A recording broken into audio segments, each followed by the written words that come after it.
Sign it. Julian Croft slammed the divorce papers across the marble table, sending Amelia's coffee cup crashing to the floor. You have nothing. You are nothing. And I want you gone by Friday. He didn't wait for her response. He turned his back on 12 years of marriage like closing a deal that had finally expired. But 3 years later, Julian made the worst mistake of his life. He sent Amelia Davenport a formal invitation to his elite gala, not as a gesture of respect, but as a weapon. He wanted her broken in front of the world. He had no idea the world was already hers. If you believe silence can be the deadliest power of all, subscribe to our channel and follow this story to the very end. And drop a comment telling us what city you're watching from. I want to see how far this story travels. The envelope was cream-colored heavy stock embossed with the gold Croft Industries seal that Amelia had once helped design herself. She remembered standing in the print shop on Meridian Avenue, arguing with the designer about the weight of the lettering, about whether the embossing should be raised or recessed. She had cared about every detail because she believed the company was hers too. She had believed a lot of things back then.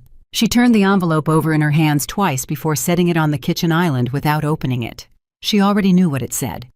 Her assistant Marcus had intercepted the delivery notification 40 minutes before the physical envelope arrived, and the guest list for the Croft Industries annual gala had been in Amelia's hands for 3 days before Julian's team even finalized it. That was the difference between who she used to be and who she was now. She used to react.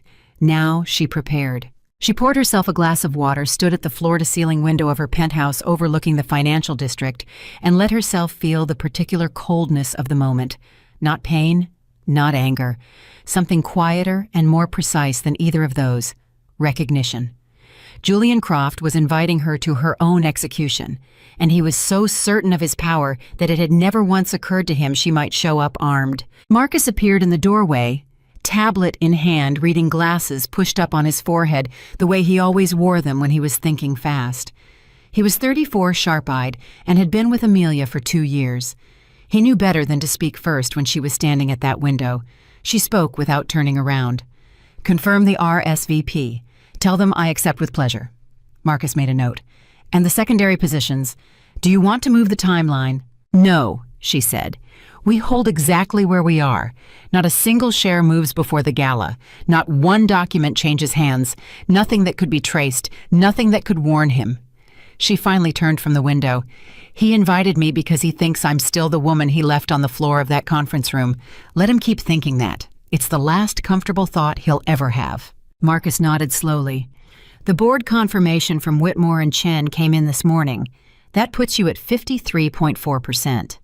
Amelia set her water glass down with a quiet click. "Then it's done." "Legally and completely," Marcus said. "You own Croft Industries." She didn't smile. She didn't exhale with relief. She simply said, "Good," and turned back to the window because the moment deserved to be held quietly rather than celebrated. She had been building toward this for 3 years. 3 years of discipline so absolute that some nights it had felt less like strategy and more like survival. This was not a victory lap. This was the final step of a very long, very deliberate walk. But to understand why the walk mattered, you had to understand what she had been walking away from. 12 years. That was how long Amelia Davenport had given to Julian Croft. She had met him when he was still assembling Croft Industries from 3 failing mid-size firms and a vision that most people in the room thought was reckless. She had believed in that vision before the banks did, before the board did, before his own family did.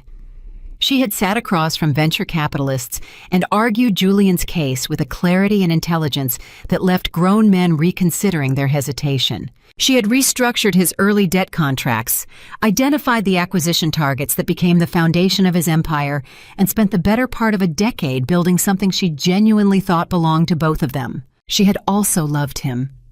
That was the part she didn't talk about anymore, but it was true, and it mattered because it was the part that made the ending so catastrophic. The first signs had been subtle enough that she'd explain them away.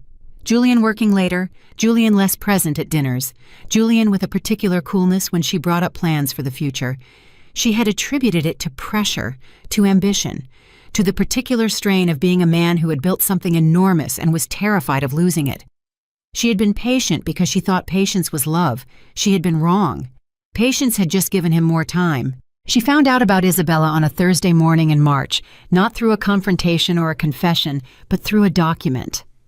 Amelia had been going through quarterly financials for a subsidiary and found a series of private hotel charges that didn't match any business account she recognized. She was an extraordinarily careful woman. She followed the thread, and within 48 hours, she had not just confirmed the affair, but understood how long it had been happening. 14 months. Julian had been with Isabella Sterling for 14 months before Amelia found out. And Isabella was not a stranger. Isabella had been Amelia's closest friend for 9 years. They had vacationed together.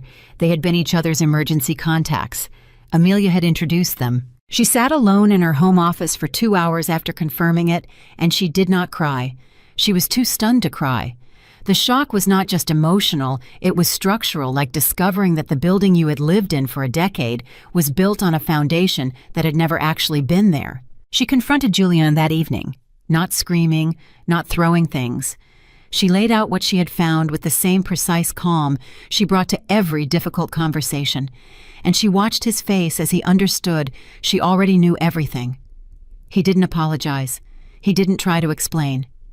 He looked at her with something she could only describe as relief, and he said, "I've been trying to figure out how to tell you this for 6 months. I'm in love with her. I want a divorce." Amelia had said, "I see," and left the room. She thought that was the worst night. She was wrong. The worst came 3 weeks later when Julian called a press conference under the guise of a company restructuring announcement. She hadn't known about it until Marcus, who was then still working for a financial news outlet, sent her a message that simply said, "Turn on your television right now." Julian stood at the podium in the Croft Industries lobby, flanked by board members and communications staff, and announced that he was restructuring the company's leadership. And then, unprompted, he looked directly at the camera and said that for too long, the company had been held back by poor personal counsel. That certain individuals close to him had made decisions based on emotion rather than strategy. That he was grateful to be moving forward with clarity. He didn't say her name. He didn't have to. Every person in the financial world knew exactly who he meant. Amelia Davenport, the ex-wife, the woman who had been married to Julian Croft for 12 years, had just been publicly described as a liability. As dead weight? As a mistake he was grateful to be free of. The calls started within the hour. Business contacts suddenly unreachable. Event invitations quietly rescinded. A foundation board she'd sat on for 4 years sent a polite letter suggesting her presence might create complications. Even her brother Daniel, who had built his entire career on connections Julian had provided, called to tell her he thought it best they keep their distance for a while. She had stood in her kitchen, the one she would eventually leave in the house she would eventually sell, and understood that she had not just lost a marriage. She had been erased. Julian had not simply left her. He had made a point of leaving her publicly, deliberately, with enough force that everyone watching would understand she was not to be associated with anymore. She had one night of complete collapse. One night where she sat on the floor of her bedroom and felt the full weight of everything at once, the betrayal, the humiliation, the loneliness, the fury. She let herself feel all of it because she knew she could only afford one night, and she wanted to feel it completely so she would never have to feel it again. In the morning she got up, she packed one bag, she left the house and the name it represented behind, at least in practice, and she began to think. This is where most people in her position made a critical mistake. They fought publicly, they made statements, they hired aggressive attorneys and sought visible vindication. They let their anger be the engine.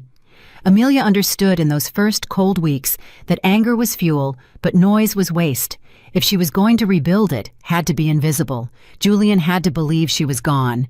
Everyone had to believe she was gone. Because the moment they stopped watching for her was the moment she could actually move. She relocated to a small apartment in a neighborhood where no one from her former life would think to look.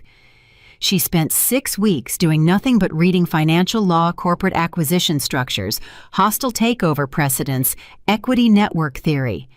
She already knew this material, but she studied it again as if she were encountering it for the first time because she wanted to find every edge she had previously overlooked. She reached out carefully and selectively to 3 people. The first was Diane Whitmore, a 71-year-old retired corporate attorney who had quietly despised Julian Croft for a decade and had once told Amelia at a dinner no one else remembered that she was the only genuinely intelligent person in that marriage. The second was Raymond Chen, a Hong Kong-based equity strategist who had built his reputation on seeing positions others missed.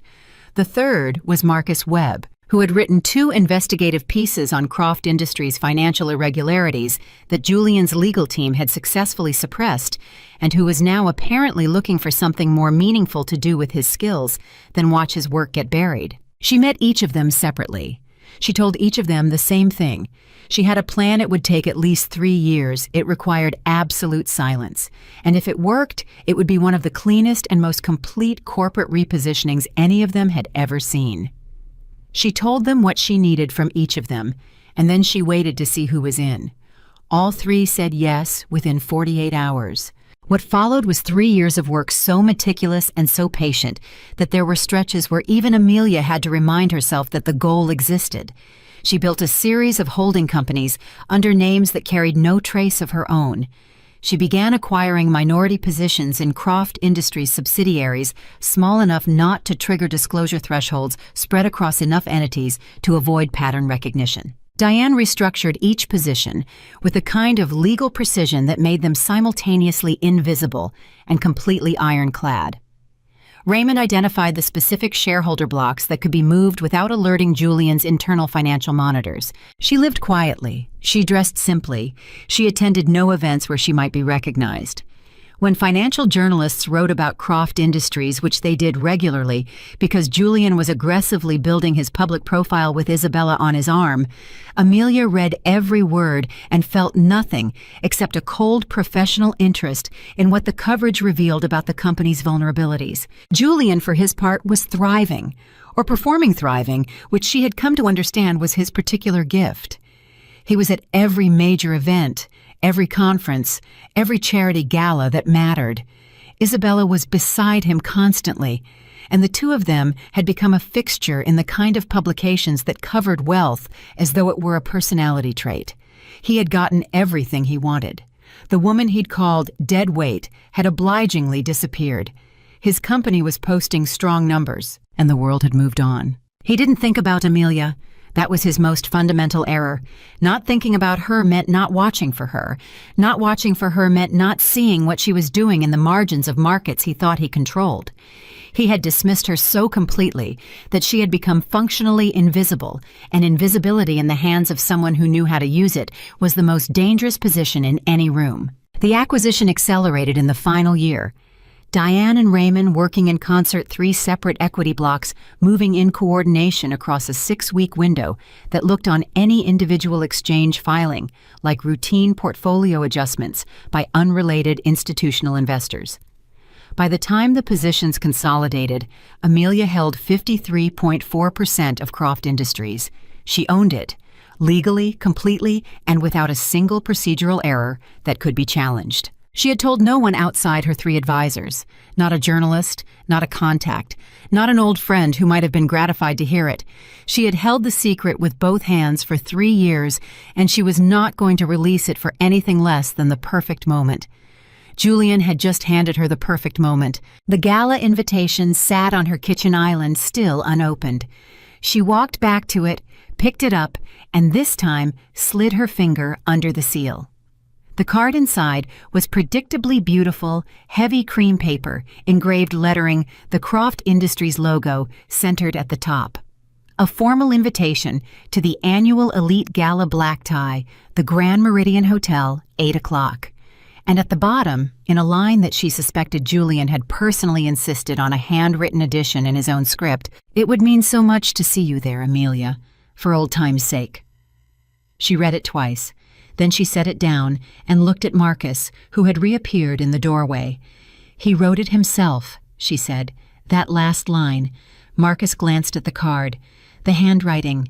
"The sentiment," she said. "He wants me to feel the graciousness. He wants me to walk in grateful that he included me. He wants the narrative to be that he's magnanimous enough to invite the woman he discarded, and she's small enough to show up anyway." She set the card down with the same quiet click as the water glass. He has constructed an entire story in his head about how that evening will go. "And we're going to tell a different one," Marcus said. "We're not going to tell anything," Amelia said. "We're going to let the truth speak. That's always been the plan. We don't announce, we don't perform, we don't make speeches before the moment. We walk in, we let the evening proceed exactly as Julian intends, and we wait." She looked at Marcus steadily. "He is going to humiliate me in front of every person who matters in this world. He's going to make that room believe I am exactly who he says I am.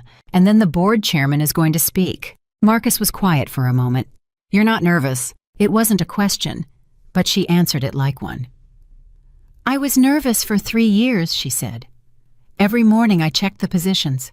Every night I reviewed the filings. Every time I got on a call with Diane or Raymond, there was a version of me that wondered if something had slipped, if someone had noticed, if Julian's team had somehow found the thread and followed it back." She picked up her water glass again and moved toward the window. "I was nervous the entire time I was building it. Now that it's built, there's nothing left to be nervous about." She looked out at the city, at the towers of glass and steel, where money moved in currents invisible to most people, where power lived in documents and ownership stakes and board votes, rather than in the loud performances of men who needed the world to see their confidence because they weren't entirely certain it was real. Julian had needed everyone to see him discard her. He had needed the audience. He had needed the press conference and the public narrative and the slow social erasure, because simply leaving wasn't enough for him. She had to be made small. She had to be made into a lesson. She had become one, just not the lesson he intended.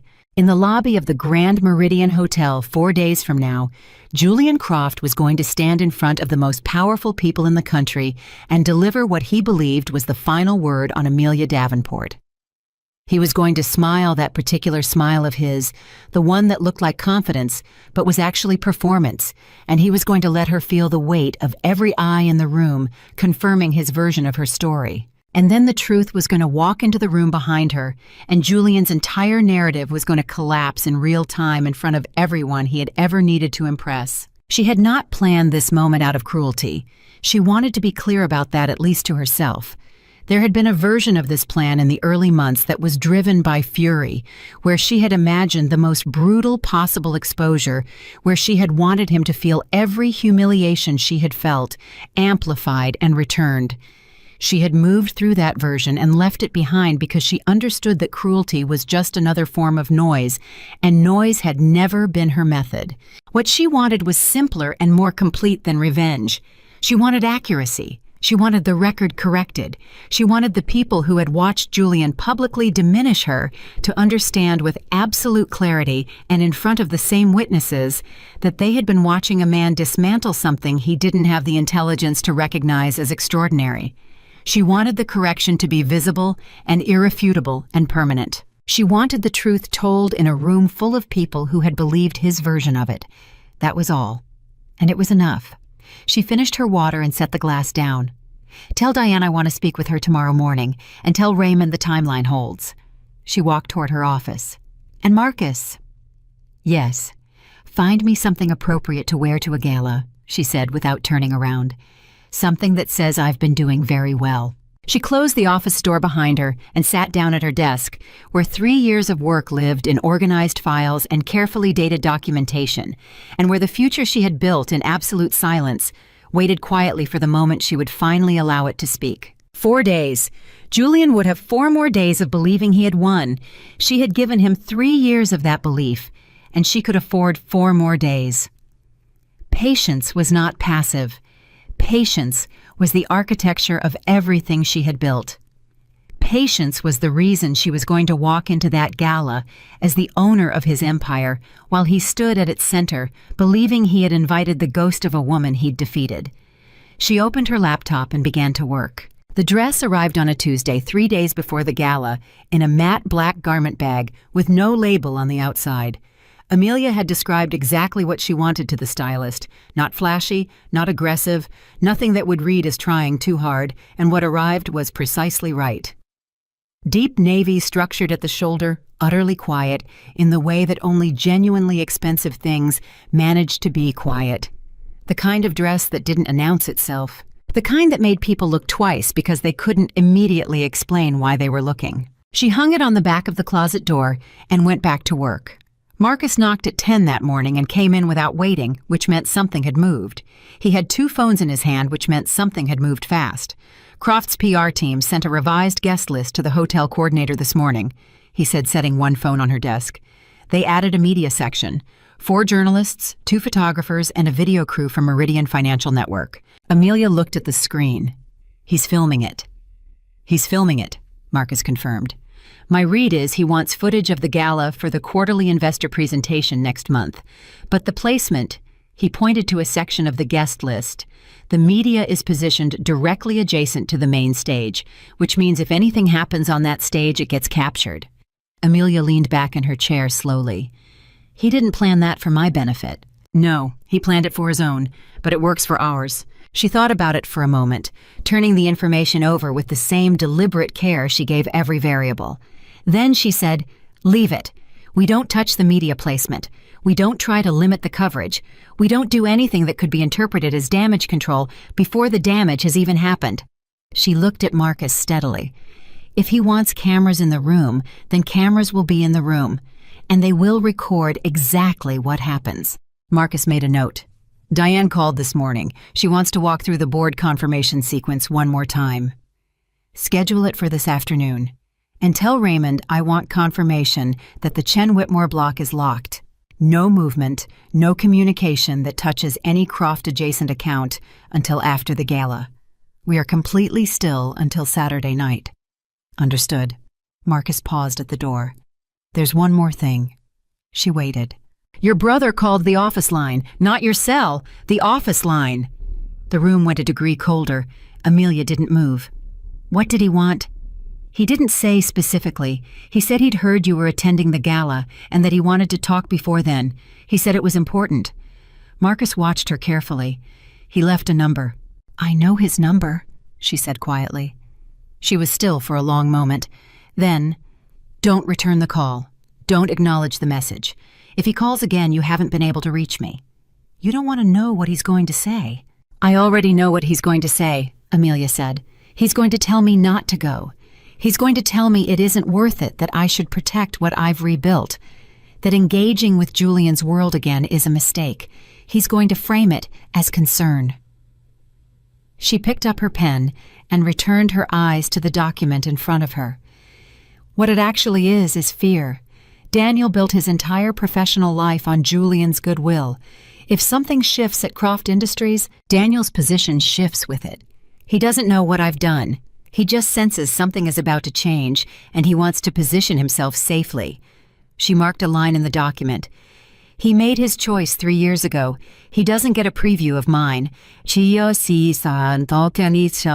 Marcus left without another word. She worked through the afternoon and into the evening, pausing only for the call with Diane, which ran 90 minutes and covered every procedural step of the board sequence with the kind of precision that left no room for interpretation.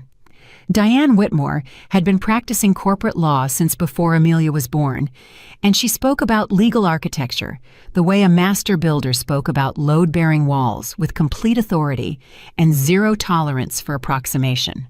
The confirmation documents are filed and sealed. Diane said, her voice carrying the particular dry steadiness that Amelia had come to find deeply reassuring. The board notification was issued this morning through the proper channels. Every director has received formal communication. The chairman has his copy. Nothing about this can be contested on procedural grounds because we did not leave a single procedural gap.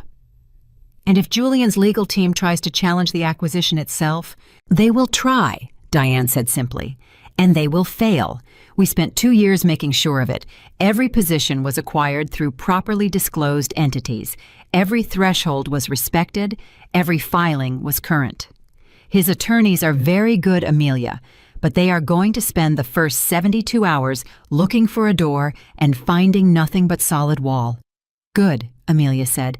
That's all I needed to hear. She slept well that night, which surprised her. She had expected to lie awake running scenarios. Instead, she fell asleep quickly and deeply the way she sometimes did after finishing a particularly complex piece of analysis, the particular exhaustion of something finally being complete. On Wednesday, she received a delivery. She had been expecting a large flat package from Raymond Chen's New York office, no return address, which contained a single document inside a sealed legal envelope, which she did not open because she didn't need to. She knew what it was.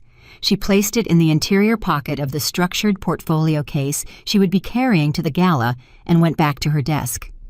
On Thursday, something unexpected happened. She was walking through the lobby of her building, not thinking about the gala, thinking about a completely unrelated tax structure question she needed to resolve before end of quarter when she nearly collided with a woman coming through the glass doors from the street. Both of them stepped back. Both of them looked up. It was Claire Heston, Julian's former head of investor relations, a woman Amelia had worked alongside for 4 years and genuinely respected. Claire had been quietly pushed out of Croft Industries 8 months after the divorce, in the kind of bloodless restructuring that Julian performed on anything he associated with a period he wanted to erase. Claire stared at her. "Amelia." "Claire." Amelia kept her voice entirely neutral. There was a pause that lasted exactly long enough to become uncomfortable. Then Claire said in a rush, as if she'd been holding it, "I heard you're going to the gala Saturday." "I am." Claire stopped, started again. "I want you to know that I never agreed with how he handled things. With you. I thought it was wrong, and I said so, which is probably part of why I'm not there anymore." She looked directly at Amelia, and there was something in her expression that was neither pity nor admiration, but some careful mixture of both. "Are you okay, genuinely?" "I'm very well," Amelia said. "Thank you for asking." "He's going to try to—" Claire stopped again, visibly uncertain. "I know what he's going to try to do," Amelia said quietly. "I appreciate the concern. I really do." She held Claire's gaze for a moment and let just enough warmth through to be real without being revealing. "Enjoy your Thursday, Claire." She walked to the elevator and didn't look back. In the elevator going up, she thought about Claire's face, the worry in it, the assumption, sympathetic and genuine, that Amelia was walking into something difficult and painful that she might not fully understand. Even the people who cared about her, even the ones who respected her, still saw what Julian had trained the world to see. A woman who had been broken by a powerful man and was now perhaps courageously, but perhaps unwisely, walking back into his orbit. No one had corrected that image. She had worked very hard to preserve it. But there was something clarifying about seeing it reflected back at her from someone who actually meant well, because it reminded her of the precise distance between who the world believed she was and who she had actually become. That distance was the entire architecture of her plan. The elevator opened. She walked back to her office. She sat down, and for the first time since she had received the invitation, she allowed herself a full and unguarded minute of thinking about Saturday night. Not strategically, not analytically, just honestly. She thought about walking into the Grand Meridian Ballroom and seeing Julian for the first time in 3 years. She thought about the expression on his face when he noticed her, the practiced warmth of a man who had rehearsed how to seem magnanimous. She thought about the moment later in the evening when he would find a way in front of the right people to make her smallness part of the narrative. She thought about what it would feel like to stand inside that moment and say nothing, because nothing would be required. She thought about this board chairman stepping forward, and she thought about Julian's face in that particular instant, not in the way she had imagined it during the angry months with any satisfaction, but with the sober recognition that this was a moment of profound correction. The truth asserting itself in front of the people who had been given the lie. She thought about her brother who had chosen safety over her, and about Isabella who had chosen opportunity over their friendship, and about every person who had quietly moved away when Julian signaled that moving away was the socially intelligent thing to do. She did not feel rage about any of them. She felt something older and quieter, a clear-eyed understanding that people chose themselves when they were frightened, and that the best answer to that was simply to make sure she had chosen herself too. She had, completely and without apology. The minute passed. She returned to work. Friday arrived with a particular kind of bright, cold clarity, the kind of morning that felt like punctuation. Marcus came in at 8 with coffee and the final confirmation she had been waiting for. Raymond had sent overnight documentation verifying the last position lock. Every piece was in place. 53.4% legally sealed, procedurally perfect, documented in triplicate across multiple jurisdictions. Diane had reviewed everything the previous evening and sent a single message at 11:15 that said only, "We are ready." Amelia drank her coffee and read through the final documents herself, not because she didn't trust the work, but because this was the kind of moment that deserved the full attention of the person it mattered most to. She read every page. She checked every number. She found nothing that concerned her, which was exactly what she had expected, because Diane Whitmore did not make errors.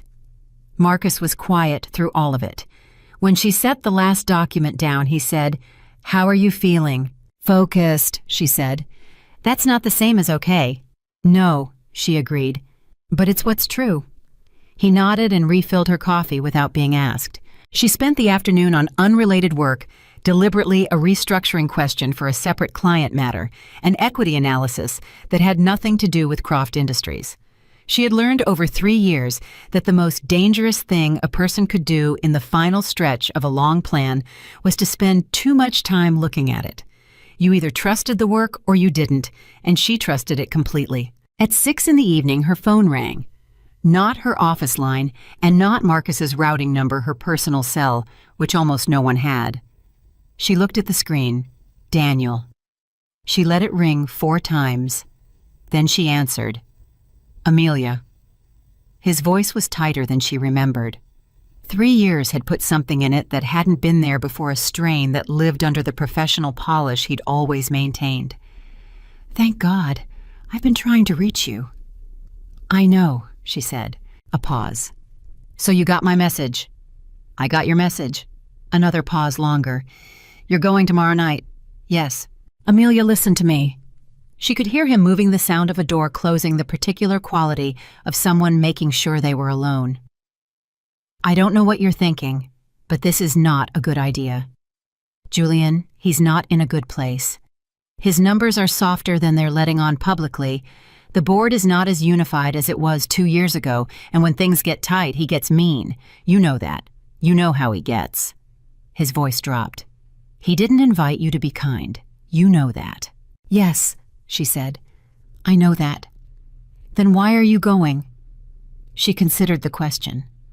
Not what to say. She knew what she would say, but how much of it was fair to give him?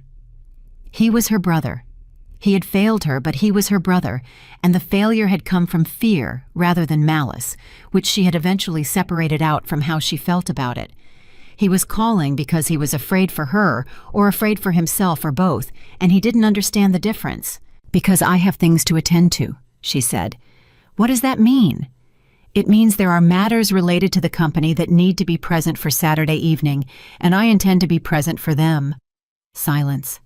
Then carefully, "What matters? What are you talking about?" She made a decision. Not to tell him, she would not tell him, but to give him just enough that he would understand afterward that she had tried to prepare him. "Daniel, when have you ever known me to walk into a room unprepared?" He was quiet for a long moment. "Never." "Then trust that."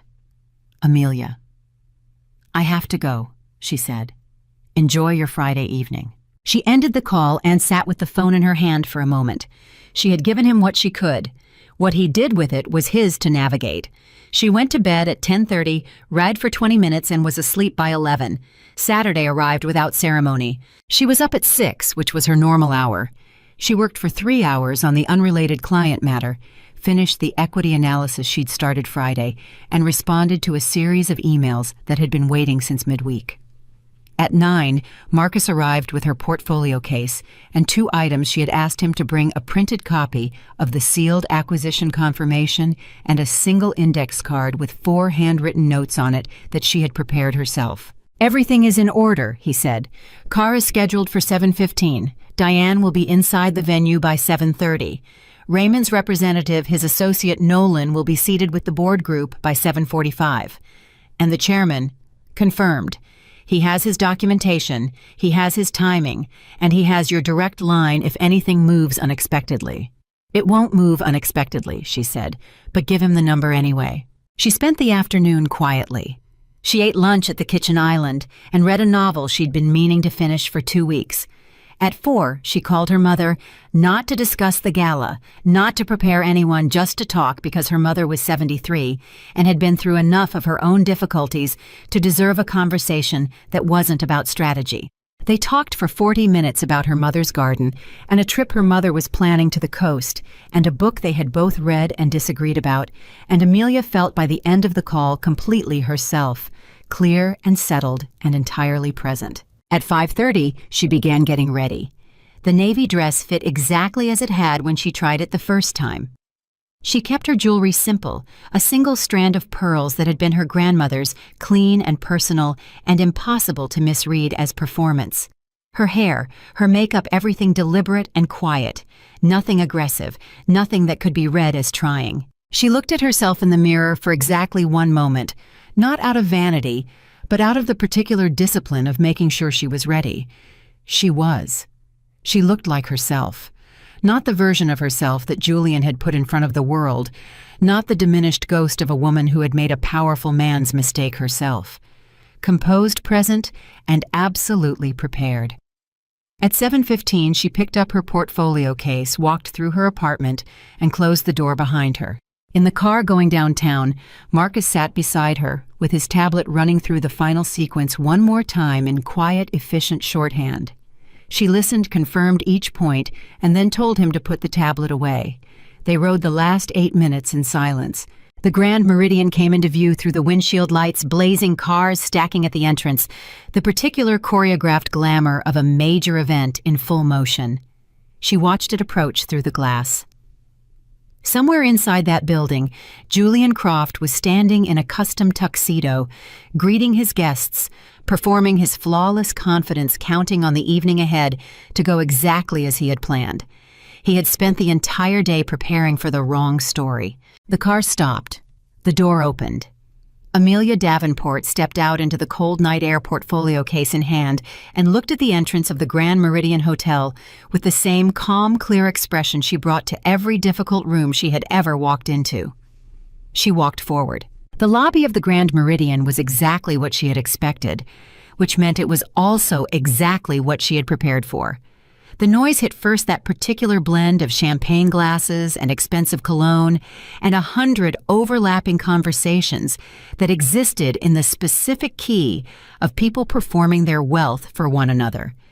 She had lived inside that sound for 12 years.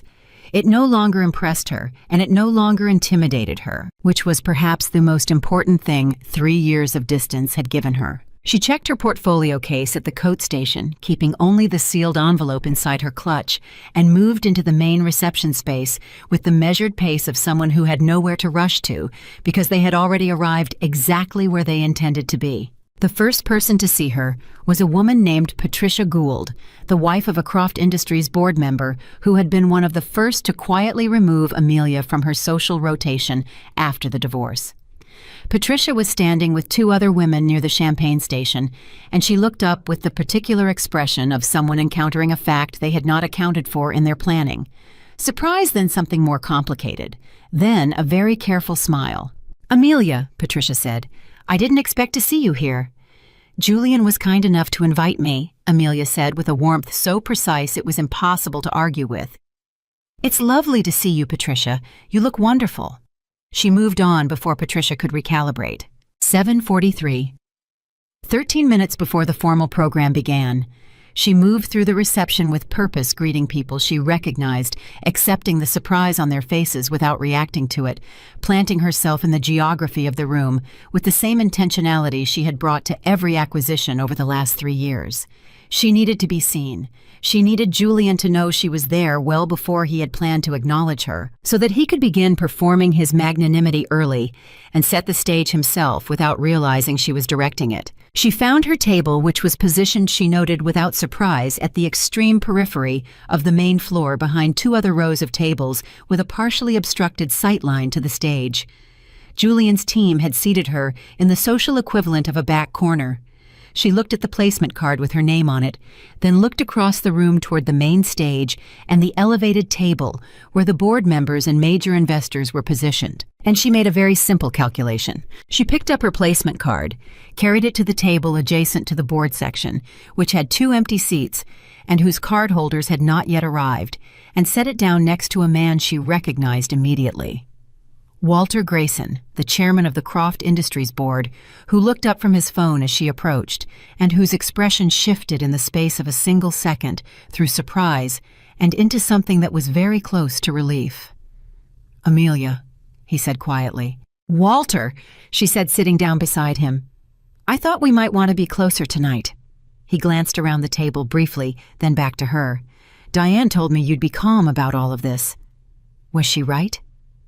"She's always right," he said, with the faint, dry humor of a man who had spent too many decades in corporate life to be surprised by anything. "Everything is in order on my end. Documentation is secured. The sequence will go at my discretion as agreed." "As agreed," she confirmed. She set her clutch on the table. "Let him run the first hour. Let it go however he intends. When the moment presents itself, you'll know it." Walter nodded once with the weight of a man who understood exactly what the next few hours contained. "He doesn't know you're here yet." "He will shortly," Amelia said, "and when he does, the performance begins. Let's let him perform." She turned toward the room with the composed expression of a woman entirely at ease, picked up a glass of water from the table service, and waited. She didn't wait long. At 7:51, she felt it before she saw it, a change in the quality of the room's social current, the specific ripple of attention that moved through a crowd when someone important had entered or done something worth noticing.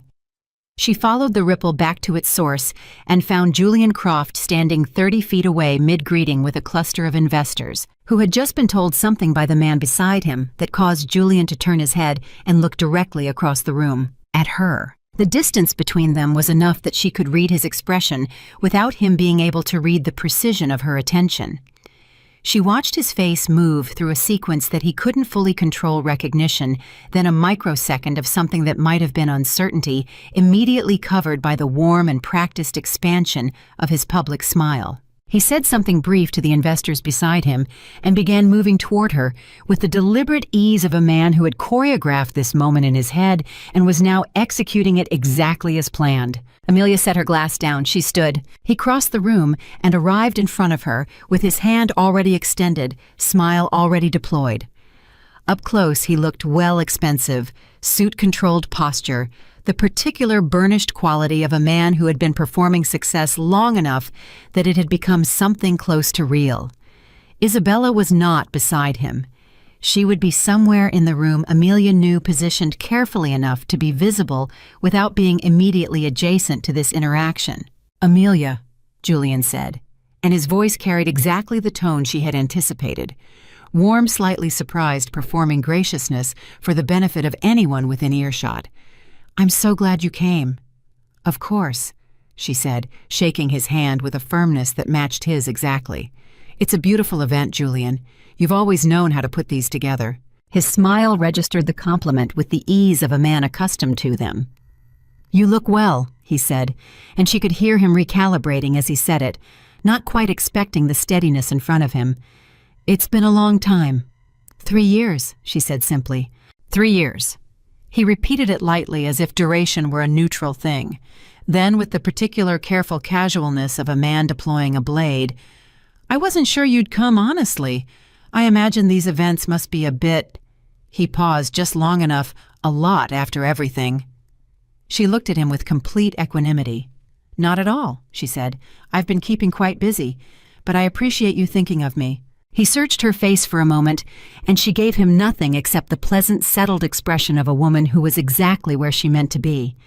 She watched him decide that she was performing bravery, that behind the composure was the fragility he had expected, and she watched him settle into that conclusion like a man lowering himself into a comfortable chair. "Well," he said, "I hope you enjoy the evening." His eyes moved just briefly and deliberately to the table behind her, the table she was supposed to be sitting at, which he could see was now empty of her placement card. His gaze returned to her with a new quality she clocked immediately. He had noticed. He didn't know where she had moved, but he had noticed she had moved. He would find out shortly. For now, he simply said, "I'll look forward to catching up later," and moved away with the clean efficiency of a man who had accomplished the first step of his plan. He had been seen greeting her publicly with generosity, which established the narrative he wanted. Magnanimous Julian. Julian who bore no grudges. Julian who could afford to be kind. She watched him go and picked up her water glass. 8 o'clock arrived. The room organized itself into the formal dinner configuration, and the first hour proceeded exactly as Julian had designed it. The food was exceptional. The presentations were polished. A series of speakers delivered carefully prepared remarks about Croft Industries' performance and outlook, each one framed to paint Julian as the singular visionary at the center of the company's success. He sat at the head of the main table and received it all with the performance of a man who was gracious enough to be slightly uncomfortable with the praise, which was itself the most sophisticated form of ego she had ever seen him deploy. Across the room, she watched investors responding. Watched the board members at her own table watching the room. Watched Nolan Raymond's associate, young and sharp-faced, seated 3 positions away, maintaining the kind of careful stillness that meant he was tracking everything. 40 minutes in something small happened that the room barely noticed. A board member named Gerald Harmon leaned across to the man beside him, another board member, Thomas Reek, and said something in a low voice. Thomas Reek nodded slowly, and his eyes moved briefly toward Amelia, then back to Julian on the stage, then down to his phone. She did not react, but she noted it. Gerald Harmon was one of 2 board members she had not been entirely certain about in the final weeks of the acquisition. His block of shares had been the last to move, and it had moved because of documentation Diane had prepared. Documentation that was impeccable, but she had understood that impeccable legal work and personal comfort were not always the same thing. Harmon had sat with the reality of what she'd done for approximately 72 hours before confirming his alignment. The fact that he was now looking at her and then at Julian suggested he was sitting with it again in real time in a room full of witnesses. Good. Let him sit with it. The truth had a weight that increased with proximity, and they were all in the same room now. Julian took the stage at 8:55 for his keynote address. She had read the summary his communications team had distributed in advance. She had operatives in enough places that advance materials were rarely a surprise, and she knew the structure of what was coming. He would open with the company's performance numbers. He would move into his vision for the next 5 years. And somewhere in the middle, framed as a personal reflection on growth and clarity, he would make a remark about his past, about choices he had left behind, about the cost of carrying weight that didn't serve the mission. He had done versions of this speech before in smaller rooms in various configurations. She had read the transcripts. He never named her directly. He was too controlled for that, but the references were always precise enough that anyone who knew the history understood exactly who he meant. She sat with her hands folded on the table and listened. He was a genuinely compelling speaker. She had always acknowledged that, even in the years when she had loved him, and especially in the years since when she had not, he moved through the performance numbers with a fluency that made complexity seem effortless, and he transitioned into the vision portion with a momentum that kept the room's attention exactly where he needed it. She watched investors leaning forward, watched journalists, recorders staying active. Then he reached the personal reflection segment, and his voice shifted to a register that was carefully calibrated to sound like vulnerability. "There was a period," he said, pausing with practiced weight, "when I allowed the people closest to me to define my limitations, when I confused loyalty with wisdom and proximity with competence." Another pause. "Letting go of that, really letting go, was the hardest and most important thing I've ever done for this company. And I think everyone in this room understands that the cost of clarity is sometimes steep." He smiled, the particular smile that was designed to look rueful while actually conveying pride. But the results speak for themselves. The room offered an appreciative murmur. Several people applauded. At her table, Walter Grayson made a very small sound, not quite a word. She did not look at him. She kept her eyes on Julian, and her expression entirely neutral. Julian's gaze moved across the room in the practiced sweep of a man working every section of his audience, and when it reached her table, it stopped.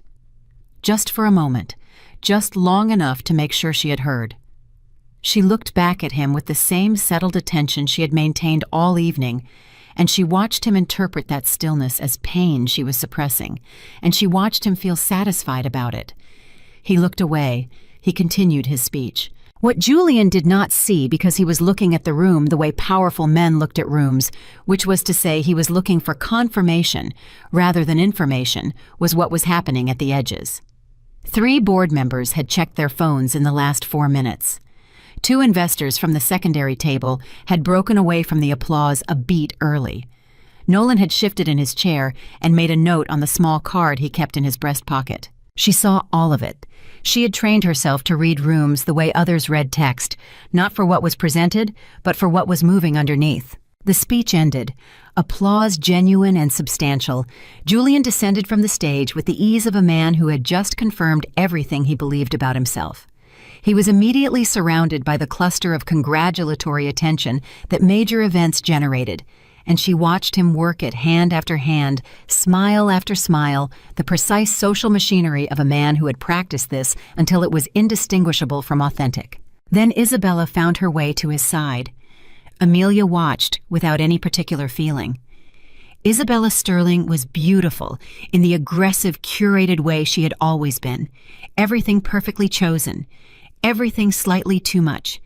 She took Julian's arm with the proprietary ease of a woman who had won something and needed the room to know it, and she looked across the crowd with the scanning attention of someone who had been told Amelia was here and was now locating her. Their eyes met across 30 feet of noise and candlelight. Isabella's expression went through 3 phases in quick succession: recognition, wariness, and then a manufactured composure that was so visibly manufactured that Amelia almost felt sorry for her. Almost. She held Isabella's gaze for exactly 2 seconds, then looked away because 2 seconds was sufficient to communicate everything, and she had nothing further to say on the subject. What happened next moved faster than she had expected. At 9:22, Gerald Harmon stood from the table and walked toward Julian's cluster with the deliberate movement of a man who had made a decision. She tracked him peripherally. He reached. Julian waited for a gap in the congratulations and leaned in to say something brief and private. She watched Julian's response, the slight change in his posture, the way his head turned a fraction of a degree toward the board table, toward Amelia's position, then back to Harmon. Whatever Harmon had said had introduced something Julian hadn't expected. Julian's smile did not falter. He was too good for that. But his eyes moved differently after that conversation, with a searching quality that hadn't been there during his speech. A new awareness that something in the room was not running according to his map. He extracted himself from the congratulatory cluster with polished ease and moved toward the side of the space where his chief of staff, a tight-faced man named Gordon, was waiting. She couldn't hear what they said. She didn't need to. She could read the exchange in Gordon's body language. The slight rigidity, the quick phone check, the way he turned so his mouth was not visible to the room before he spoke. Julian listened, and for the first time all evening, the performance slipped by a degree, not dramatically. Nothing that most people in the room would notice. But she noticed it. His head dropped a 1/4 inch. His jaw tightened. And then he pulled himself back up with the particular effort of a man who understood that this was not the moment to show what he was feeling. He looked across the room. He found her table. He found Walter Grayson sitting beside her. And something moved behind his eyes that she recognized as the specific fear of a man who has just realized that the story he was telling might not be the only story in the room. She looked back at him calmly and lifted her water glass in a gesture so small it was barely a gesture at all. He turned away. At 9:38, 3 investors from the secondary table independently made their way to Walter Grayson. Not as a group separately, with the spacing of people who had not coordinated but had arrived at the same instinct. Each of them greeted Amelia as they arrived, and each greeting was warmer than it had any right to be given the history which told her that Diane or Raymond's preparation had worked its way through the financial networks in the precise, quiet way she had designed it to. These people didn't know everything yet, but they knew enough to reposition themselves. Julian across the room watched all three conversations happen. He had stopped talking to Gordon. He was watching with the focused, controlled attention of a man trying to understand a pattern he couldn't yet name. At 9:44, a journalist from Meridian Financial Network, one of the four Julian had invited for his own benefit, drifted away from the media section and toward the board table. He didn't approach Amelia directly. He positioned himself within earshot of the investor conversations and opened his notepad with the studied casualness of a man who had recognized that something was happening at this table that hadn't been in the evening's program. Amelia said nothing to the journalist. She didn't need to. The room was doing the work she had designed it to do. Information moving through social networks the way it always moved, not in announcements but in shifts, in subtle recalibrations of attention, in the small but unmistakable gravity of people moving toward where the actual power was sitting. At 9:51, Walter Grayson set down his champagne glass, straightened in his chair, and said quietly to no one in particular, "I think it's time." She looked at him. He looked at her. He gave a single small nod. She reached into her clutch and placed the sealed envelope on the table in front of her, where it sat with the quiet, undramatic authority of a document that contained everything. Across the room, Julian was heading back toward the stage. His communications director had signaled the lighting technician, and the room's ambient lighting was dimming slightly, the signal that a second stage moment was coming. He had planned a second address, a toast, another opportunity to shape the narrative. He didn't know that Walter Grayson was already standing. He didn't know that every board member in the room had received at that exact moment a notification on their phone from the formal legal filing system that Diane used a confirmation message time-stamped and sealed that had been set to deliver at 9:52 precisely. He didn't know that the journalist from Meridian Financial Network had just lowered his notepad and raised his phone to record. He didn't know any of it. He walked toward the stage the way he had walked through every room of his life, as if the room belonged to him because every room always had. He climbed the 2 steps to the stage. He picked up the microphone. He looked out at the audience with a smile so comfortable and so complete that for a single moment, watching him, she understood something she had not entirely expected to feel. She didn't hate him. She had thought she might when this moment arrived. But what she felt standing at the edge of the most important moment of the last 3 years of her life was something much quieter and much more resolved than hate. She felt the particular clarity of a woman who had been told she was nothing and had spent 3 years becoming the answer to that lie and was now sitting in a room full of witnesses waiting for the truth to speak. Julian opened his mouth to begin. Walter Grayson said clearly, and without hesitation, into the space before Julian's first word landed, "Julian, I need a moment." The room turned. Julian's smile held. He said into the microphone with the practiced grace of a man who had handled interruptions before. "Walter, of course, just 1 second, I wanted to—" "It can't wait," Walter said, and something in his voice made the room go very still. Not loud, not aggressive, just completely, undeniably certain. Julian looked at him, looked at the table where Amelia was sitting, where the sealed envelope was visible on the white tablecloth, looked at the board members who were not looking at him, looked at the investors who were looking at Amelia. He looked back at Walter, and for the first time in the entire evening, Julian Croft's smile did not hold. The silence that followed Walter Grayson's words was the kind that a room only produced when everyone in it understood simultaneously that something irreversible was about to happen. Not the polite quiet of an audience settling before a speech. Something harder and more electric than that. The kind of silence that had weight. Julian still had the microphone. His hand tightened around it. She could see the adjustment in his grip from where she was sitting. And he produced a sound that was almost a laugh, the specific social tool of a man who needed to reframe an unexpected moment as something smaller than it was.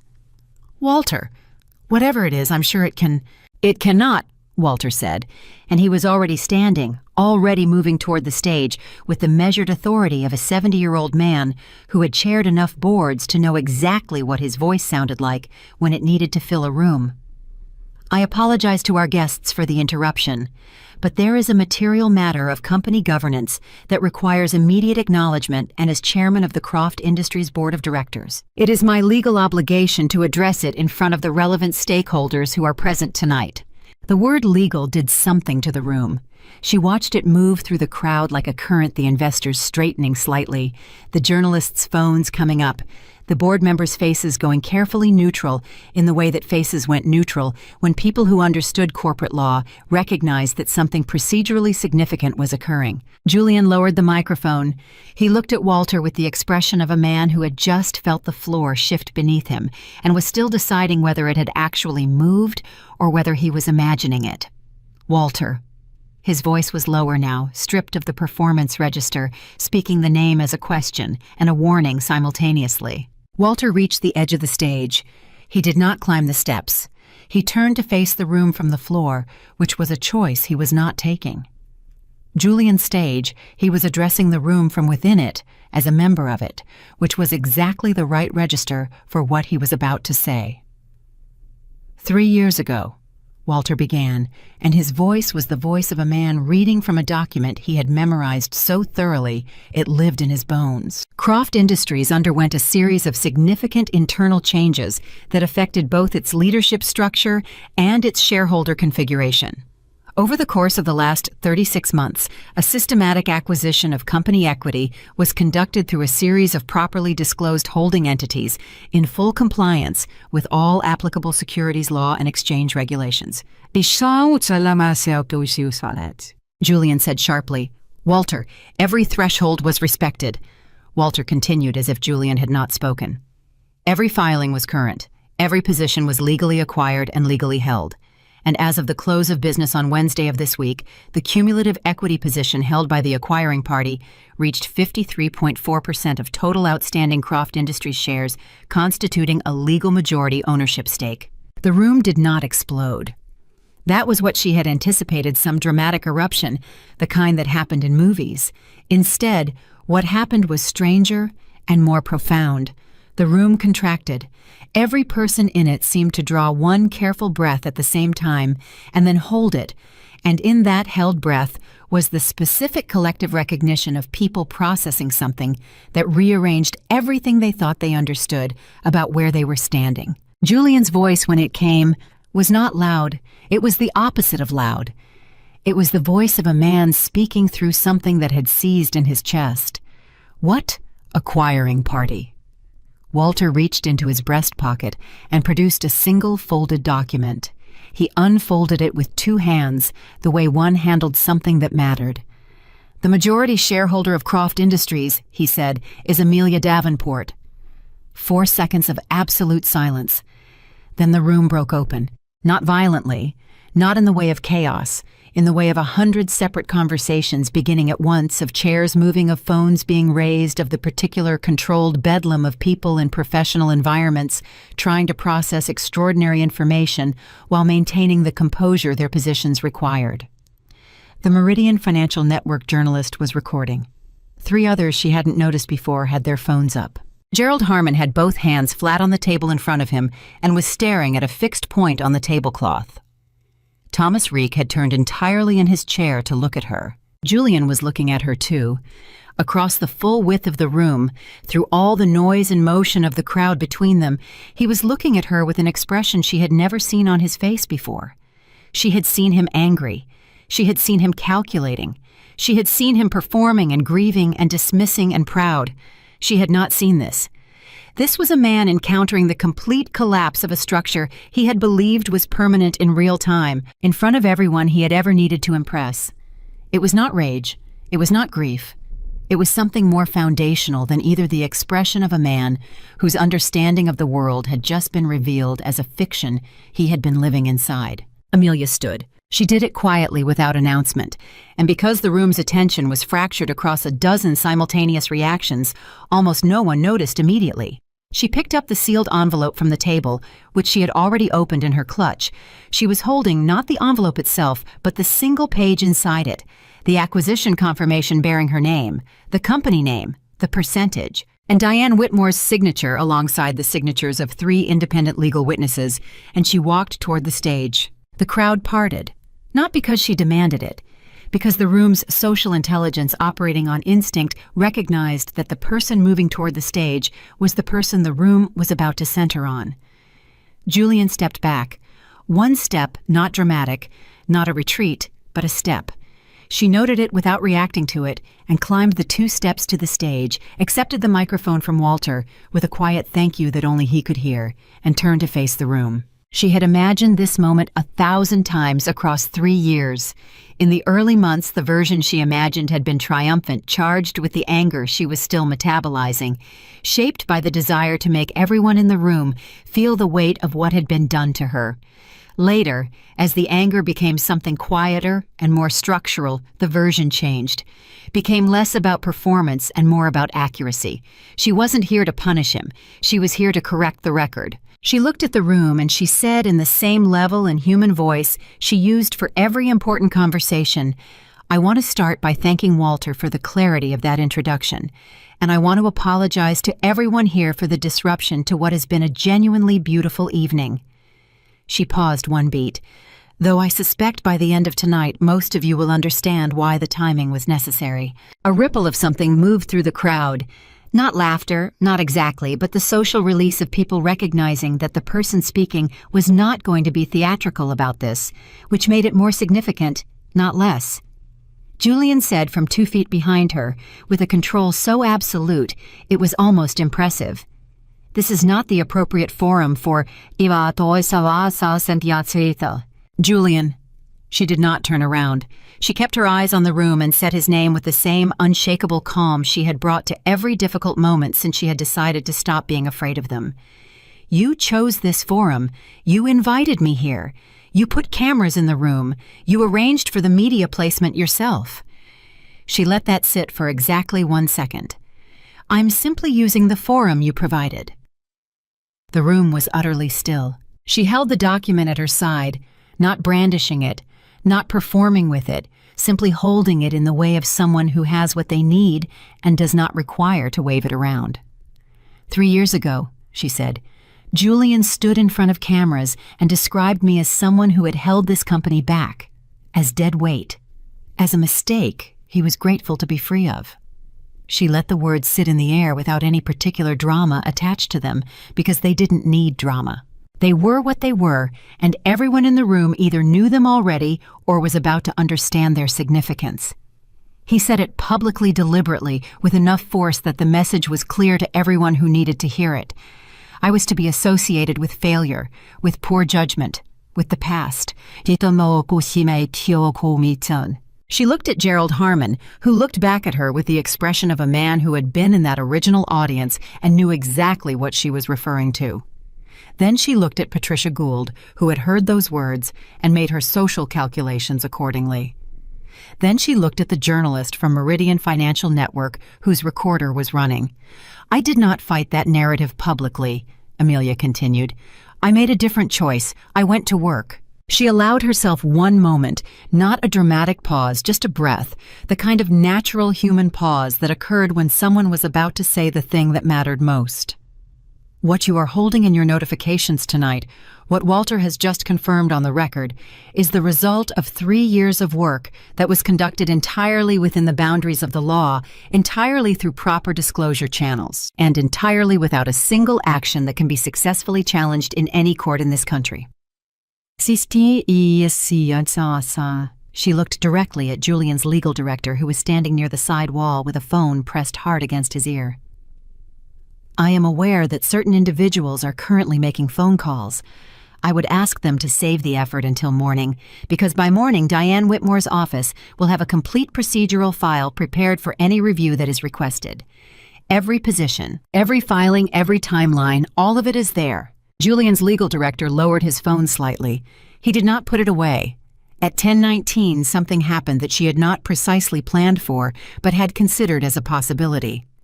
A man near the back of the room, one of the larger institutional investors, a man named Franklin Voss, who had been a Croft Industries supporter for 7 years, raised his hand slightly, the gesture of someone in a professional setting who wants to ask a question but is uncertain whether the floor is open. She looked at him. "Mr. Voss?"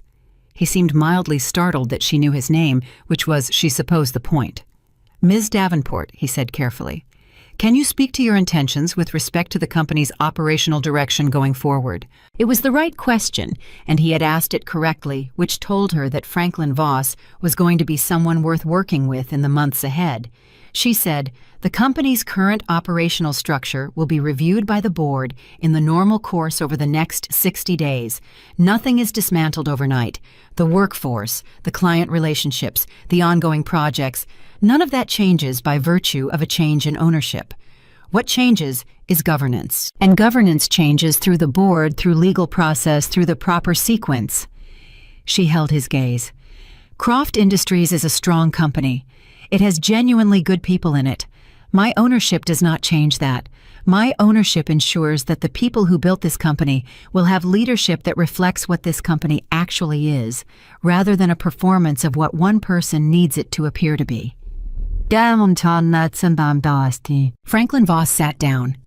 Around him, she could see the specific posture shift of people, recalibrating, not just processing the information, but beginning already to think forward. That was when Julian moved. He crossed the stage in 3 steps and stood beside her, not in front of her, not between her and the microphone, but beside her, because he was controlled enough to understand that physically blocking her would be the wrong visual in a room full of cameras. He said quietly enough that the microphone barely caught it, "You need to stop this." She looked at him. Up close, the closest they had been in 3 years, he looked older than his public appearances suggested. Not old, but carrying something, the particular exhaustion of a man who had been performing certainty for so long that he'd forgotten what it felt like to simply be. She felt something she hadn't expected to feel, which was a muted and entirely uncomplicated sadness. Not for herself, for the waste of it, for the 12 years and the intelligence he genuinely had, and the company she had helped build, and the way none of it had been enough for him. He had needed to diminish someone to feel complete, and he had chosen her, and now the consequence of that choice was standing on his stage, holding the paper that ended his tenure. She said very quietly, "Julian, I'm not going to stop, and you know that." He searched her face for something. She wasn't sure what. A negotiating position, maybe. A crack in the composure. Something that would tell him there was still a version of this that could be managed. He looked for a long time and found nothing, and she watched him understand in the specific and irreversible way that things were understood when they could no longer be avoided, that this was real. He stepped back. He turned away from her. He walked to the edge of the stage and stood there with his back to the room, and it was the first genuinely unperformed thing she had seen him do in 3 years. Just a man standing at the edge of something trying to locate the ground. She let him have that moment. She turned back to the room and said clearly, "The board of directors will convene for an emergency session Monday morning. Walter Grayson as chairman will facilitate that session. All relevant documentation has been distributed to board members through the appropriate legal channels." She paused. "That is all I need to say tonight." She handed the microphone back to Walter. She picked up her document. She walked down the 2 steps from the stage and moved toward her table, and the room made way for her the same way it had made way for Julian an hour earlier, except that this time the movement was not choreographed. Social deference, it was something more instinctive, the recognition of actual weight, actual gravity. She sat down. Marcus appeared from the perimeter of the room. She hadn't known exactly where he was positioned, only that he was there, and placed a hand briefly on the back of her chair without saying anything. She appreciated that. She didn't need words. She needed exactly what he gave her, which was the quiet confirmation that he was present and that things were proceeding as they should. What followed was not silence, but something equally extraordinary, the sound of a room reorganizing itself. Conversations starting, then starting again, with entirely different content than they'd had 20 minutes earlier. People moving, people avoiding. The specific social physics of a power shift in real time, where individuals who had invested themselves in one narrative were now visibly and somewhat frantically calculating the cost and benefit of adjusting their position. Isabella was the first truly dramatic movement. She had been standing near the east wall. Amelia had tracked her peripherally throughout, and at 10:27, 3 minutes after Amelia left the stage, Isabella put down her champagne glass and walked out of the ballroom without speaking to Julian, without looking back, without the performance of a scene, just gone, quietly, efficiently. In the specific way of a person who had always known which version of this story they were willing to be part of and had just determined that this version was not it. Amelia saw it happen. She did not feel satisfaction. She felt something closer to recognition. Isabella had made her choices consistently throughout their history, always toward advantage, always away from cost. This was simply the most recent iteration. Clean, at least. Honest in its way. Julian, when he finally came down from the stage, did not come toward her. He found Gordon, his chief of staff, in the corner near the media section, and they stood together with the body language of two people conducting a very quiet emergency conversation. Gordon's phone was out. Julian was listening more than he was talking, which was unusual for him, and she took it as a sign that the legal picture had been communicated to him in terms specific enough that he had run out of counter-narrative to offer. At 10:34, Gerald Harmon appeared beside her table. He stood rather than sitting, which was either uncertainty or deference or both. He said without preamble, "I want you to know that I reviewed the documentation carefully before I confirmed my alignment. I want to be clear about that." She looked up at him. "I know you did, Gerald. Diane told me. I also want to say," he stopped, tried again, "I was in the room 3 years ago, when he said those things about you." He looked uncomfortable in a genuine rather than performed way. "I should have said something at the time." She held his gaze with the same evenness she had maintained all evening. "You're saying it now," she said. "That's what matters going forward." He nodded once with the careful gravity of a man accepting terms he understood were generous and moved away. Thomas Reek came next. Then Patricia Gould's husband, not Patricia herself, who had apparently decided the evening required her to be elsewhere. And then, unexpectedly, Franklin Voss, who shook her hand with both of his and said simply, "I look forward to Monday," which was the most efficient thing anyone had said to her all night. Through all of it, she was aware of Julian at the edge of the room. Not watching her constantly, that would have been too obvious, but returning to her position the way eyes return to something they couldn't fully process. She understood what was happening inside him in the abstract way she could understand things about him after 12 years of close proximity. He was trying to find the error, the procedural gap, the legal vulnerability, the move she had made that could be reversed. He was running his own architecture through his mind at speed, looking for the load-bearing wall that, if removed, would bring her structure down. He would not find it. Diane had made certain of that, and Diane Whitmore did not leave load-bearing walls exposed. At 10:51, Gordon crossed the room and arrived at Amelia's table with the demeanor of a man executing a task he had been assigned, rather than one he had chosen. He said, "Mr. Croft would like a few minutes, privately." She considered it for exactly the length of time it deserved. "Tell Julian that any conversation about the company should happen Monday morning through the board. Tell him that tonight is not the appropriate setting for that discussion." She paused. "And tell him I hope he gets home safely." Gordon looked at her for a moment with an expression she couldn't entirely categorize. Then he said, "I'll pass that along," and left. Marcus appeared at her shoulder. "Do you want to leave?" "Not yet," she said. 20 more minutes. I want to be present in the room while the room settles. Then we go." She spent those 20 minutes doing something that surprised even herself. She moved through the room slowly, speaking to people not about what had happened, not defensively, not triumphantly, but simply and normally. She asked Franklin Voss about a project she'd read about his firm undertaking in the Southeast. She spoke briefly to a woman she'd known years ago, who was now running a mid-size private equity fund, and who greeted her with the kind of genuine warmth that told Amelia she had been watching from a distance and had already drawn her own conclusions about what kind of person Amelia had become.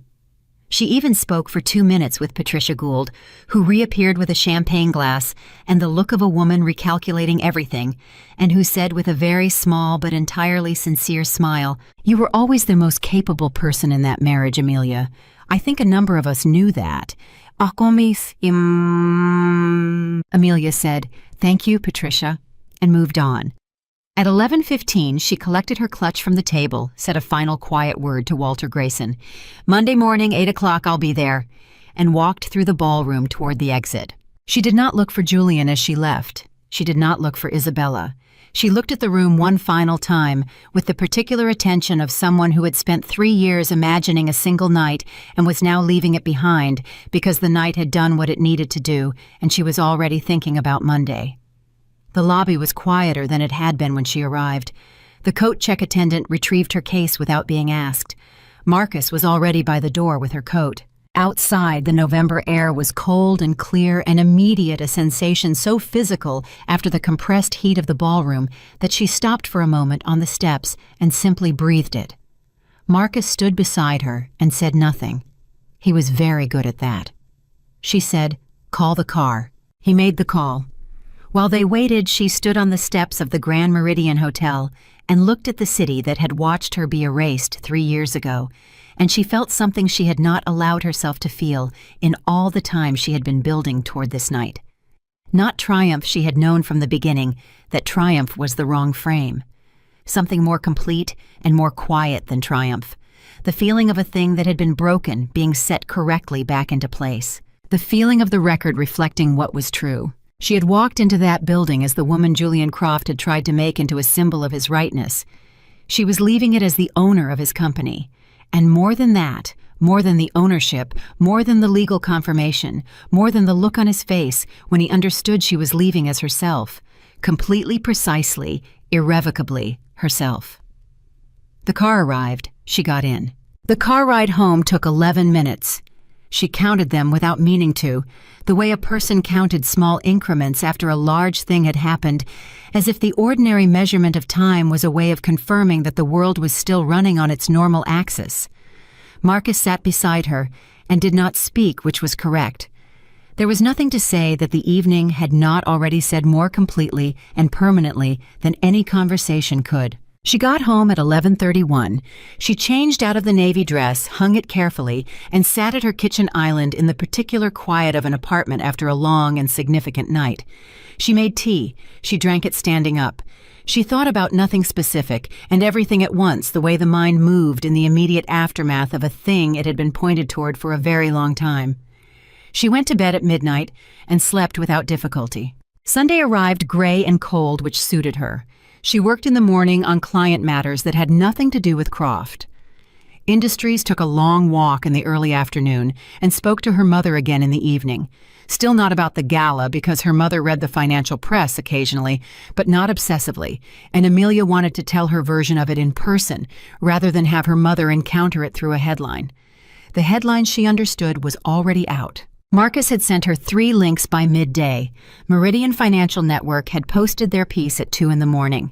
2 other outlets had followed by 6. By Sunday evening, the story had moved through financial media with the specific velocity of something that contained both corporate intrigue and personal drama, which meant it had moved very fast and very far. She did not read the articles in full. She read the headlines and the opening paragraphs enough to understand the narrative that was forming, and then she put her phone down.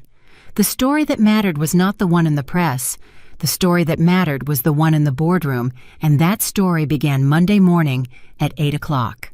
She arrived at Croft Industries headquarters at 7:45. The building was one she had been inside hundreds of times. She had helped choose the architecture firm, had been present for 3 of the floor. Redesigns had spent enough hours in these corridors that her feet knew the layout without her having to think about it. Walking in now felt different in a way that was difficult to articulate. Not triumphant, not nostalgic, something more precise than either. The feeling of returning to a place that had once been yours, and finding that your relationship to it had changed in ways that made it both familiar and entirely new. The security desk recognized her. The young man on duty, she didn't know him, he had clearly been hired in the last 2 years, checked her name against the visitor list, which told her that Walter had done his job correctly and her access was logged without requiring any additional explanation. She thanked him and went up. The boardroom was on the 24th floor. She had been in this room for 12 years of quarterly reviews and strategy sessions, and the particular intensity of decisions that shaped large amounts of money and large numbers of lives. She knew where the light came in strongest in the morning. She knew which chair had the broken caster that always needed to be managed carefully. She knew that the coffee the building served was always slightly too hot for the first 10 minutes, and that Walter Grayson preferred his with no sugar and exactly enough cream to change the color by one shade. She knew these things because she had paid attention for 12 years. That was what attention did. It accumulated into knowledge, and knowledge in the right hands was the most durable form of power there was. Walter was already in the room when she arrived. Diane was there too, seated to the left with a leather portfolio and the particular composed alertness of a woman who had spent 5 decades in rooms like this and found them neither intimidating nor comfortable, but simply functional. Nolan Raymond's associate sat at the far end with a laptop and a stillness that reminded her of Raymond himself. The board members arrived in clusters over the next 10 minutes. Gerald Harmon and Thomas Reek together, then 2 others she knew well, then Franklin Voss, who had apparently been formally invited to observe as a major institutional investor, and who nodded to her when he entered with the specific nod of a man who had made a decision about which side of something he was on. Julian was not there. She had not expected him to be not at the start. His attorneys had requested a delay of 48 hours. She had received the communication through Diane's office at 6 that morning. The request had been declined politely and in writing with the relevant procedural citations that established why the timeline could not be modified. This was not punitive. This was simply correct. The board had legal obligations triggered by a change of majority ownership, and those obligations did not pause for personal convenience. At 8 o'clock exactly, Walter called the session to order. What followed was 3 hours of the most careful and consequential work she had done since the acquisition itself. Not dramatic, not theatrical, but absolutely precise. Every document was reviewed. Every procedural step was confirmed on the record. The acquisition was validated by 3 independent confirmations: Diane's legal certification, the exchange filing record that Nolan pulled up on his laptop and shared to the room's display, and the board's own independent legal counsel, a firm that had no prior relationship with either Amelia or Julian, which Walter had engaged specifically to ensure that no one could accuse the process of being anything other than clean. There were questions. Gerald Harmon asked 3, all procedural, all answered directly. Thomas Reek asked 2 both about the timeline of the acquisition and whether any of the holding entity filings were currently under regulatory review. The answer to both was no, comprehensively documented with the relevant filings available for inspection. Franklin Voss asked 1 question, which was about the composition of Amelia's intended advisory team, and she answered it in enough detail that the room could tell she had been thinking about governance rather than simply ownership. At 10:47, the board took a formal vote on recognition of the ownership change and the corresponding governance implications. The vote was 6-0. Gerald Harmon voted yes without hesitation, which she noted and respected. Whatever doubts he had worked through over the past 72 hours, he had worked through them correctly. The formal resolution passed. Walter documented it on the record. The session paused briefly, and then Diane said into the quiet of the break, with the dry precision that was her particular form of warmth, "Congratulations, Amelia. You are now on the record exactly what you have been for the past several days. Majority owner of Croft Industries." She said, "Thank you, Diane, for everything." Diane waved her hand in the manner of someone dismissing unnecessary sentiment, which was itself a form of it. "Buy me dinner when this is over, somewhere that has a decent wine list." "Done," Amelia said. At 11:15, Julian's attorney arrived. Not Julian, his attorney, a man named Preston Cole, who had the bearing of someone accustomed to representing people in difficult situations, and who entered the boardroom with the careful, measured composure of a man who had reviewed the documentation overnight and understood he was not here to contest, but to negotiate the terms of transition. He sat across from Diane, who looked at him the way a chess master looked at an opponent whose next 6 moves she had already mapped. Preston said after the appropriate formalities, "My client wishes to express that he respects the legal validity of the acquisition and has no intention of pursuing a procedural challenge." He paused. "He does, however, request a private conversation with Ms. Davenport, at her convenience, and at her discretion." Diane looked at Amelia. Amelia looked at Preston Cole. "Tell your client I'll speak with him. Not today. Later this week, when the immediate governance matters are resolved, tell him to have his personal items from the executive office collected by Wednesday." Preston nodded and made a note. He did not look surprised. She suspected he had advised Julian to accept worse than this and was relieved to be delivering better. "My client also wanted me to say," he stopped, which was unusual for a man of his professional fluency. He tried again. "He wanted me to convey that he understands the situation was of his own making." She looked at Preston Cole steadily. "I know he does," she said. "That's not something he needs to convey. I'm glad he understands it. It will make what comes next easier for both of us." Preston gathered his papers and left. The boardroom exhaled. In the particular way of people who have been holding themselves at professional attention for 3 hours and were now permitted to be slightly more human. Gerald Harmon poured himself coffee. Thomas Reek leaned back in his chair. Walter turned to Amelia and said quietly and directly, "What do you need from us in the next 30 days?" She had a list. It was not a dramatic list. It was a precise and practical one, an operational review of 3 divisions she had identified as underperforming a compensation structure audit that she suspected would reveal several inequities that had been tolerated under Julian's tenure, and an external communications strategy that Nolan would help develop to ensure that the company's clients and partners received clear and reassuring messaging about the transition. None of this was punitive. All of it was necessary. She walked Walter through it for 40 minutes. He asked sharp questions. She answered them all. By the end, the shape of the next 90 days was clear enough that everyone in the room could see it, and what they could see was a company being stabilized rather than punished, which was exactly what she needed them to see. The meeting broke at 1 in the afternoon. As people gathered their things, Franklin Voss appeared beside her with his hand extended. She shook it. He said, "I've been in this business for 30 years. I've seen hostile takeovers that were genuinely hostile. What you did was different." "It wasn't hostile," she said. "It was patient." He considered that for a moment. "That might be a more frightening word," he said, and he smiled, and she found that she liked him. She was in the elevator heading down when her phone rang. "Daniel." She looked at his name on the screen for 3 full rings. Then she answered.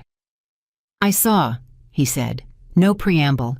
His voice had a quality she hadn't heard from him in a long time, stripped of the careful professional coding he usually wore down to something more raw and more real. "I saw everything. The articles, the board announcement." A pause. "Amelia, Daniel." She kept her voice level. "I left you," he said. "I chose his connections over you, and I left you. And you," his voice broke briefly, and she heard him pull it back together with effort. "You did all of that. 3 years of that. Alone." "Not alone," she said. "But yes, 3 years." The elevator opened. She walked through the lobby and out to where Marcus was waiting with the car. She stood on the sidewalk, not getting in yet, and held the phone against her ear while her brother tried to find the words for what he needed to say. "I don't expect you to," he started. "Daniel." She cut him off, not harshly, but cleanly. "I'm not going to make a decision about what our relationship is going to look like in the next 60 seconds. That's not how I work, and you know that." She looked down the block at the city moving around her with complete indifference to the magnitude of the last 18 hours. "What I will tell you is that I'm still your sister. That hasn't changed. What I need from you if we're going to find our way back to something real is honesty. Not apology, honesty.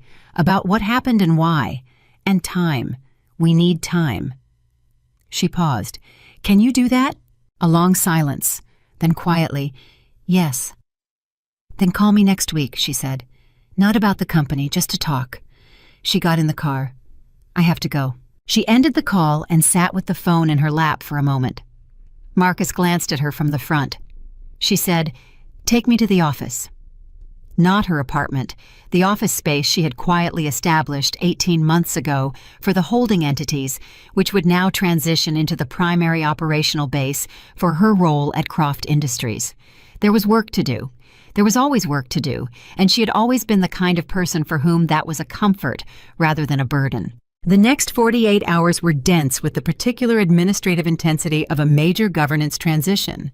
Legal filings, communications to key company stakeholders, a call with the company's largest external client that went 40 minutes and ended with the client expressing cautious optimism. A brief and carefully managed press statement drafted by Nolan and reviewed 3 times by Diane that described the ownership change in clear and professional terms without any personal narrative attached.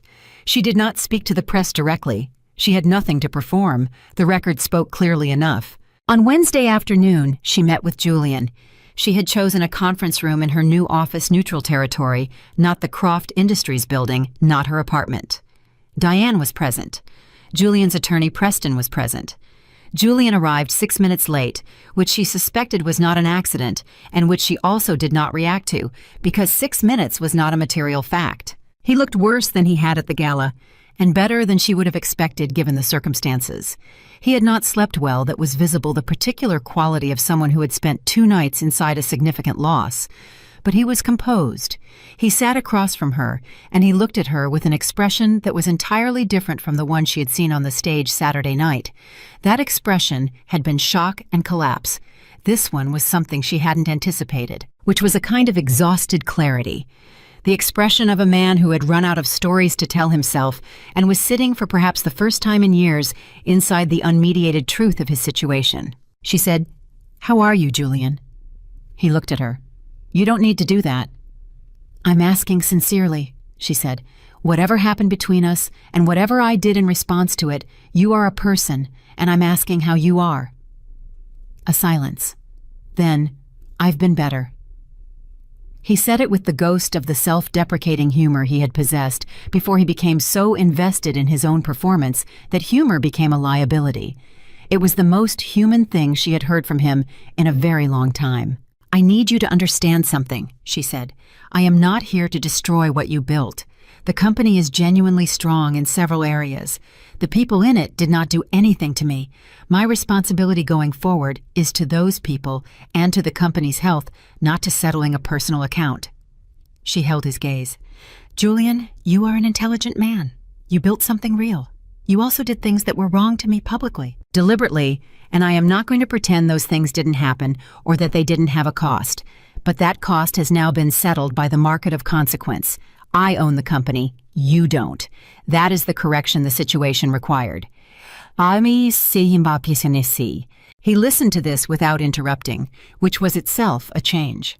The Julian she had been married to interrupted constantly, not aggressively, but because he processed faster than most people spoke and couldn't help himself. This Julian sat still and listened until she was finished. Then he said, "You were always better at this than I was." She waited. "The patience," he said. He paused, searching for the word, "the willingness to take the long view. I always knew you were the better strategic mind. I just convinced myself it didn't matter because I had the name." He looked at the table. "I convinced myself a lot of things that weren't true." The room was very quiet.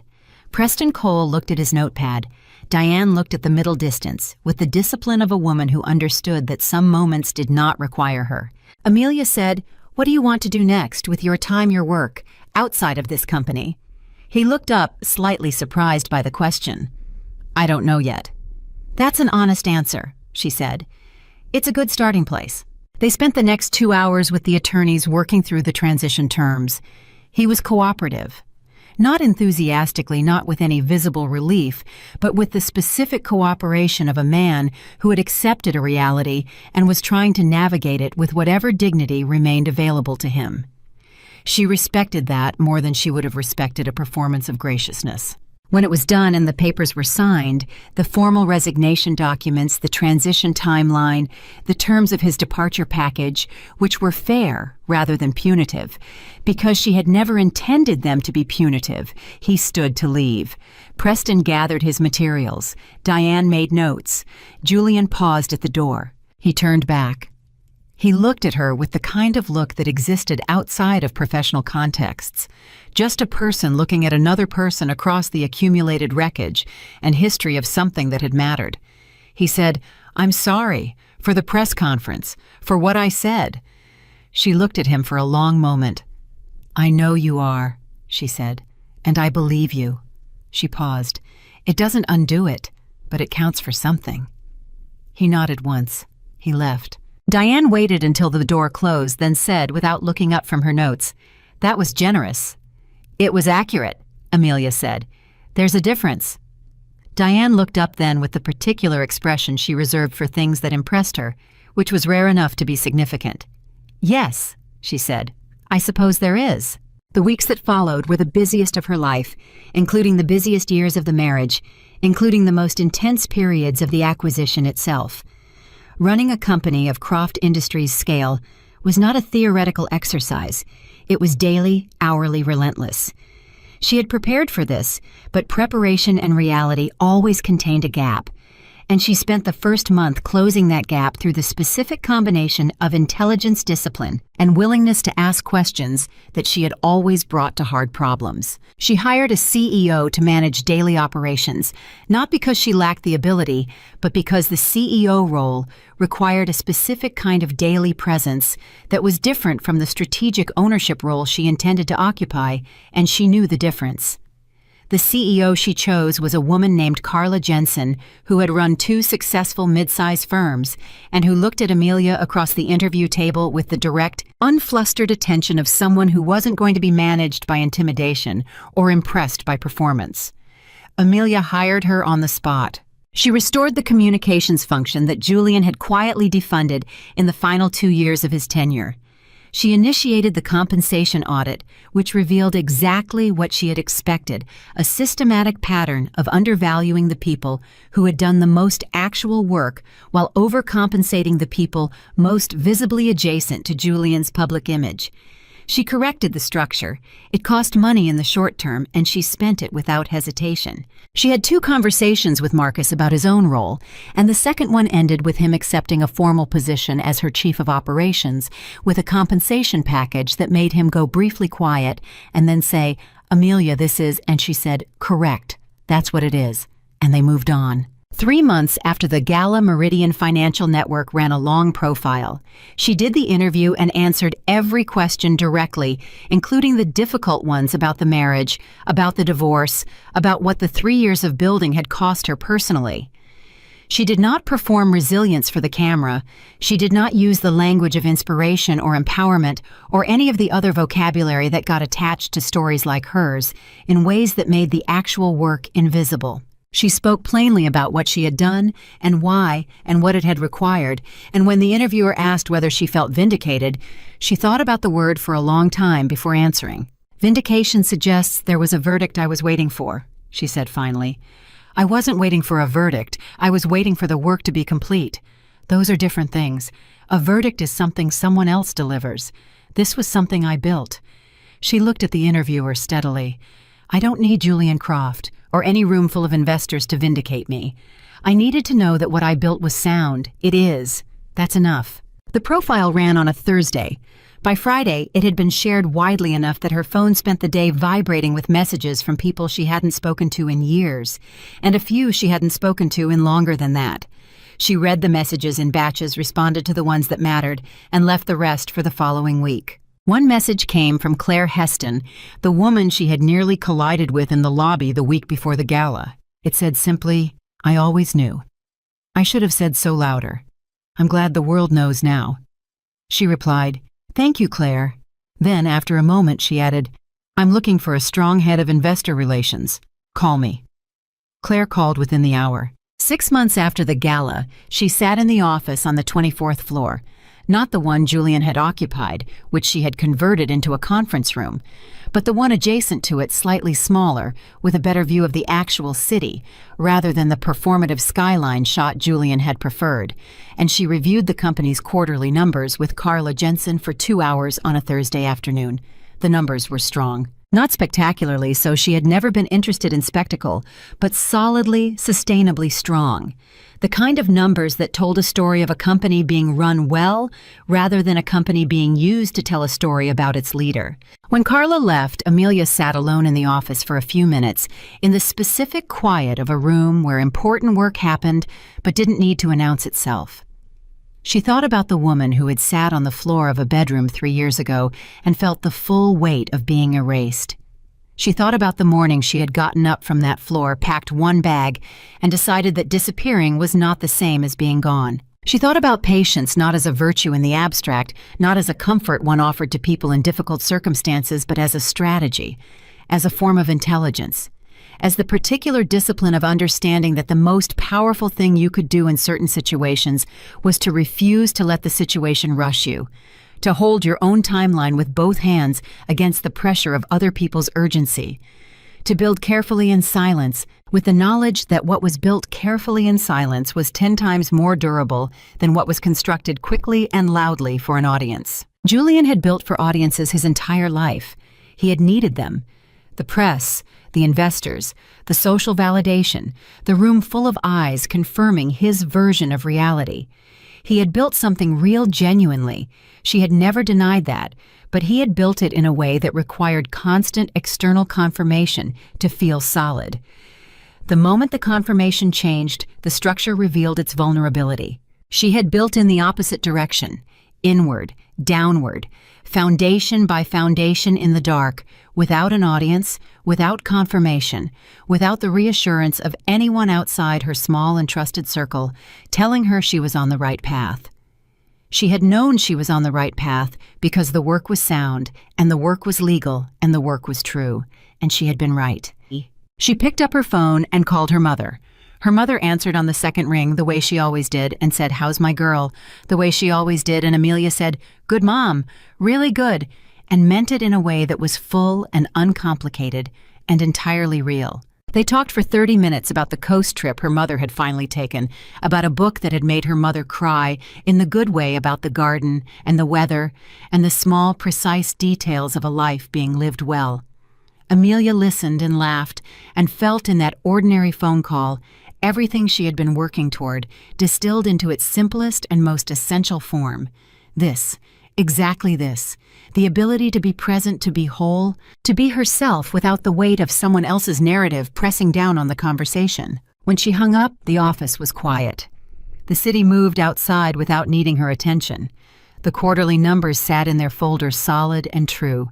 3 years of silence had become this, not the dramatic single moment of a public reckoning, though that moment had been necessary and real, but the ongoing daily reality of a woman who knew who she was, who had built something that reflected that knowledge, and who moved through her own life on her own terms. She turned back to her desk and opened the next file. Julian Croft had sent her an invitation to her own humiliation and handed her the stage she needed. He had spent 3 years believing she was gone. She had spent those same 3 years becoming the one thing he had never anticipated and could not have defended against. Not a rival, not an enemy, not a woman consumed by revenge, but something far more durable than any of those. She had become completely and without apology the most powerful person in the room he had built. And she had done it the only way that mattered, not by taking anything from him, but by building something that was entirely, irreducibly, permanently her own. She turned back to her desk and opened the next file, and for a while, that was the shape of her life.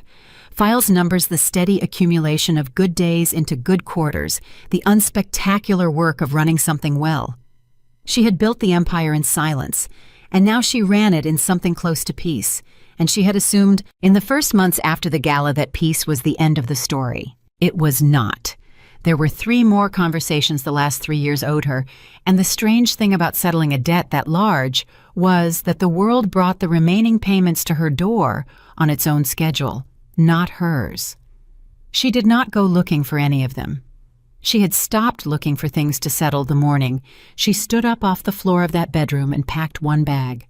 But the unfinished things had a way of arriving, and when they did, she had learned to meet them the way she met everything now, without flinching, and without pretending they were smaller than they were. The first of them was Isabella. It happened on an ordinary Tuesday in October, nearly a year after the gala, in the most ordinary place imaginable, a pharmacy 3 blocks from Amelia's office, where she had stopped on the way back from a lunch meeting to pick up a prescription for her mother, who was visiting for the week and had forgotten hers at home. Amelia was standing at the counter reading the label entirely unguarded when she heard her name spoken in a voice she had once known better than almost any other in the world.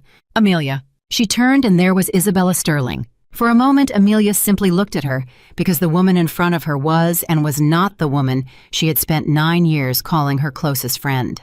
The Isabella of the magazines, the one who had stood on Julian's arm in 100 photographs, perfectly chosen and slightly too much, was gone. This Isabella wore no jewelry. Her coat was good but not new. The aggressive, curated beauty had softened into something more tired and oddly more real, the way a face becomes more legible once it stops performing.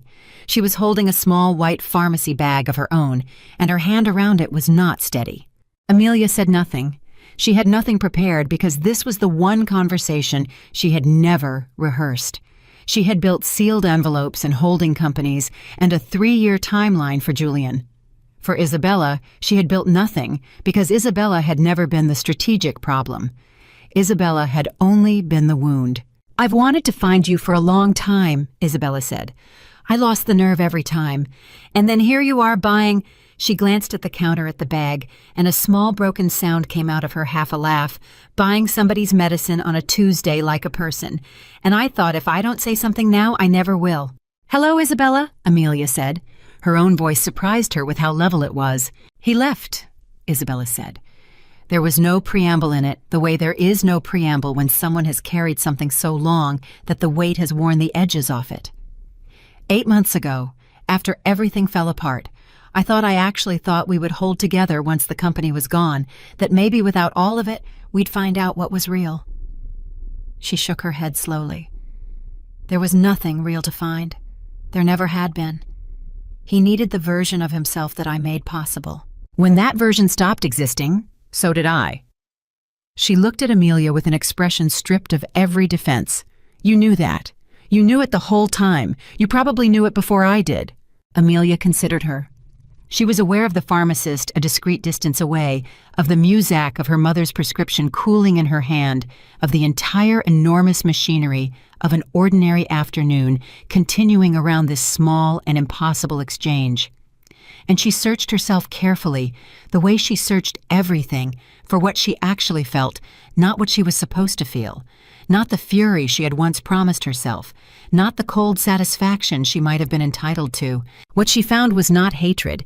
It was not forgiveness either, not yet, not in the clean and finished way the word implied. It was something more accurate than both. It was grief, old grief, finally allowed to be only grief, no longer fused to rage. Because the thing she had lost when Isabella betrayed her had never been Julian. She had been losing Julian for years. What she had lost that March was a friendship of 9 years, the kind that knew your emergency contacts and your worst fears, and the precise sound of your laugh. And that loss had been real, and standing in a pharmacy a year after winning everything, Amelia let herself finally feel it as the separate, specific thing it had always been. "I'm not going to tell you it's all right," Amelia said. "It wasn't. You were my friend, Isabella. Julian owed me his absence. You owed me your loyalty, and that's a different debt, and it's the one I actually felt." She paused.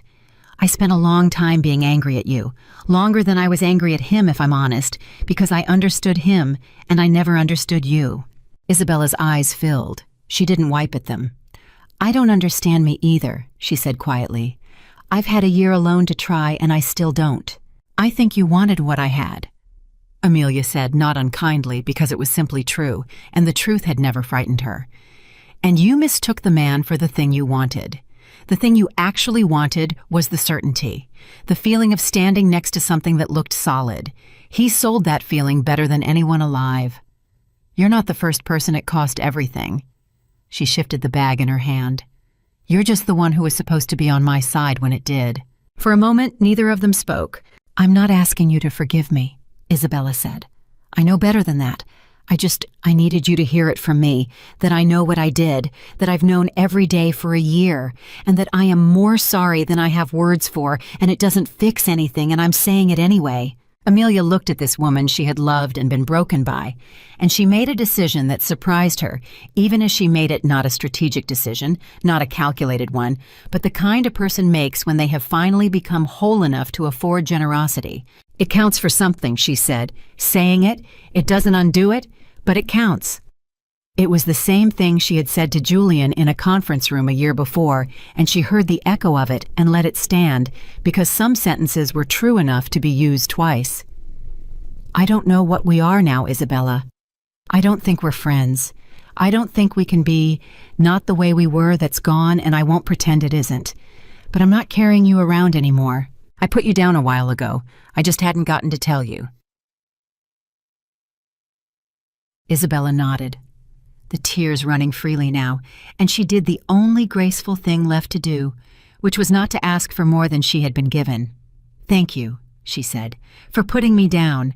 I think that's the kindest thing anyone's done for me in a long time." "Take care of yourself," Amelia said, and she meant it, which was its own small astonishment. "Get on your feet. Build something that's yours. It's the only thing that lasts." She paid for her mother's prescription, and she walked out into the October afternoon, and she did not look back, and the not looking back required no effort at all, which was how she knew the wound had finally closed over. She had not destroyed Isabella. She had not needed to. The world had done its accounting without Amelia having to lift a hand and standing in the cold, clean air on the sidewalk.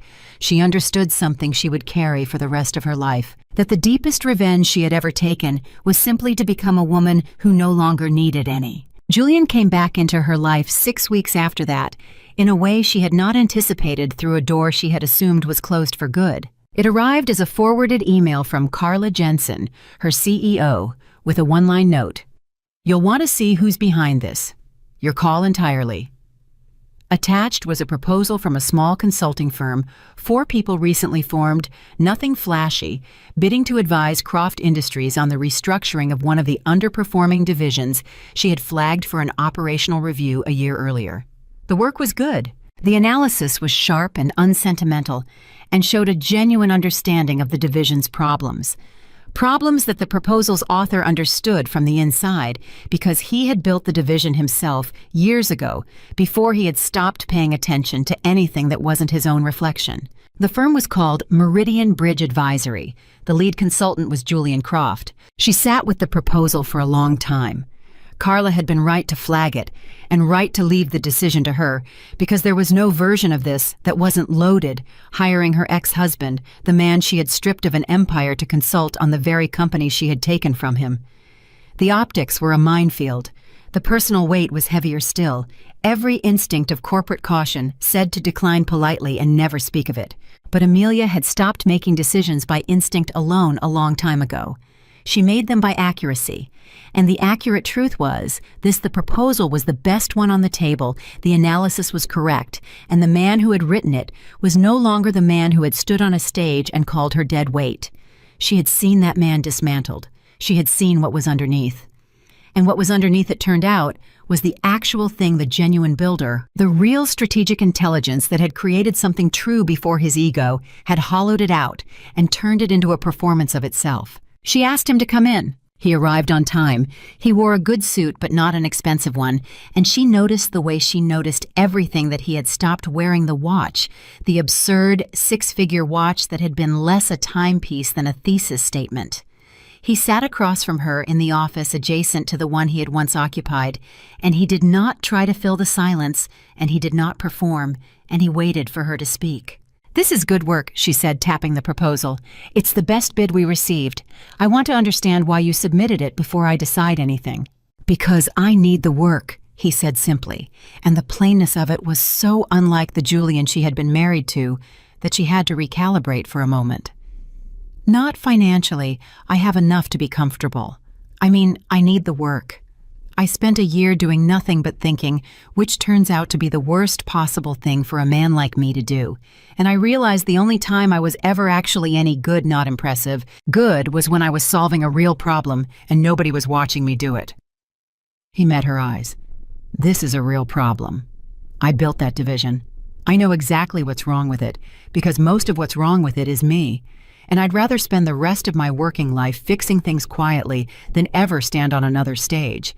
"Oh, si, Amelia studied him. "You understand how this looks if I hire you?" "I do," he said, "and I understand you don't make decisions based on how things look. You never did. It's one of about 40 things I should have valued and didn't." He paused. "If you say no, I'll understand completely. But you asked why I submitted it, and the honest answer is that there's no one alive who knows that division better than I do, and you deserve the best work available. And for the first time in my life, I'd rather give you the best work than protect my own pride about giving it to you." She hired the firm, not as a gesture, and not as forgiveness, and not because the past tugged at her, but because it was the correct decision, and because she had learned that the highest form of strength was the freedom to make the correct decision even when it was complicated, even when a smaller person would have chosen the clean, defensible no. The contract was ordinary and professional, negotiated by Diane, who reviewed it 3 times and said only dryly, "Well, this is certainly a sentence I never expected to file," before filing it perfectly. Julian did the work, and the work was excellent, and the division recovered over the following 18 months, and the two of them settled into something that had no name in any vocabulary Amelia knew. Not friendship, not reconciliation, not the marriage's ghost. Something cleaner. 2 people who had once destroyed each other's lives, and had each separately become someone the other could finally respect. They were never close again. They were never meant to be. But once, near the end of the division project, he stood in the doorway of her office, the way he had once stood at the door of a conference room a lifetime ago, and he said, "Thank you for seeing that the work was good, even though I was the one who did it." And she said, "The work was good. That was never the part I had trouble seeing." And he understood her completely, and he nodded and he left, and that was the closest thing to peace the two of them would ever share, and it was enough. Her brother Daniel called the following spring to ask if he could bring his daughter to meet her. Amelia had been rebuilding the relationship slowly on her own terms, exactly as she had told him she would. There had been no dramatic reconciliation, no single tearful scene that resolved 3 years of his absence. There had been honesty in the slow doses she had demanded phone calls that were just phone calls, the gradual return of trust through the only mechanism that ever genuinely returned it, which was time and consistency, and the steady evidence of a person showing up when he said he would. He had shown up, week after week, without asking for credit, without performing his remorse.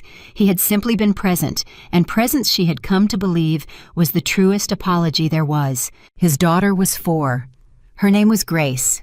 She had been born during the silent years, during the long stretch when Daniel had kept his distance for a while, and Amelia had never met her, and the fact of that an entire small person who had come into the world while Amelia was being erased was one of the quieter griefs the betrayal had cost her. They met at her mother's house, the 3 generations of them, on a Sunday afternoon in May. Her mother, who was 74 now and moved more slowly but missed nothing, had made too much food the way she always did, the way her own mother had. Grace was shy for exactly 4 minutes, and then decided with the absolute certainty of small children that Amelia was the most interesting person in the room, and spent the rest of the afternoon showing her things: a smooth stone, a drawing of a dog that could have been a horse, a song she had learned that had no discernible tune. Amelia, who had spent 12 years in boardrooms and 3 years building an empire in silence and a year running it with precision, sat on her mother's living room floor and looked at a 4-year-old's drawing of a dog horse as though it were the most important document she had ever been handed, because in a way it was. Daniel watched her from the couch with an expression she recognized, the expression of a man witnessing something he had nearly forfeited the right to witness, and knowing it and being grateful with a depth that had no words. Later in the kitchen drying dishes, while their mother and Grace fell asleep in front of the television, Daniel said, "I'll never be able to make it right. The 3 years, I know that." "No," Amelia agreed. "You won't make it right. That's not how this works." She set a plate in the rack. "But you can make it now. You've been making it now for a year. That's the only thing that was ever available to either of us, not undoing the old days, just building better new ones." She handed him a glass to dry. "I have a niece. I didn't, and now I do. We can spend the rest of our lives mourning that I missed her first 4 years, or we can make sure I don't miss the rest. I know which one I'm choosing." He took the glass. His eyes were wet. "When did you get so—" He searched for it, so much larger than all of this. She thought about it. "On the floor of a bedroom 3 years ago," she said. "I just didn't know that was what was happening at the time." That summer, she started the thing that would in the end mean more to her than the company ever had. She had been thinking about it for a while since the Meridian profile, really since the interviewer had asked whether she felt vindicated, and she had answered that she had never been waiting for a verdict. The truth that lived underneath that answer had kept surfacing in the months afterward, and it was this she had survived because she'd had resources. She'd had a brilliant retired attorney who despised the right people, a Hong Kong equity strategist who saw what others missed, a journalist looking for meaningful work, and a mind trained by 12 years inside the machine. Most women who were erased the way she had been erased had none of that. They had the same intelligence, the same capability, the same wrongful diminishment, and no Diane Whitmore, no holding companies, no 3-year runway. They simply disappeared the way Julian had assumed Amelia would because the world was built to let them. She founded the Davenport Initiative with $12 million of her own money and a single unglamorous mission to provide women who had been financially and professionally erased through divorce, through betrayal, through the quiet violences that rarely made the news, with exactly what Amelia had been lucky enough to assemble for herself: legal expertise, financial strategy, patient capital, and the one thing that could not be bought and was harder to give than all the rest, the steady, unsentimental belief that they were not in fact nothing no matter how many rooms had told them otherwise. Diane came out of her second retirement to chair the legal advisory board, complaining the entire time, loving every minute of it. Raymond Chen funded a strategy fellowship from Hong Kong. Claire Heston ran the communications. Marcus, who had become indispensable in ways that had long since transcended his title, helped Amelia build the operational architecture, and Carla kept the company running so smoothly that Amelia could give the initiative the hours it deserved. The first woman they helped was 46, a former operations director who had built her husband's logistics company alongside him for 19 years and been written out of it during the divorce by lawyers who counted on her not understanding the documents. She understood the documents now. It took 14 months. When it was done, she owned 40% of a company she had been told she had no claim to, and she sat across from Amelia in the initiative's modest offices and could not speak for a full minute, and then she said the only thing there was to say, which was, "How do I do for someone else what you just did for me?" "You build something that's yours," Amelia said, "and you make sure it's solid, and then you reach back. That's the whole thing. That's the only thing."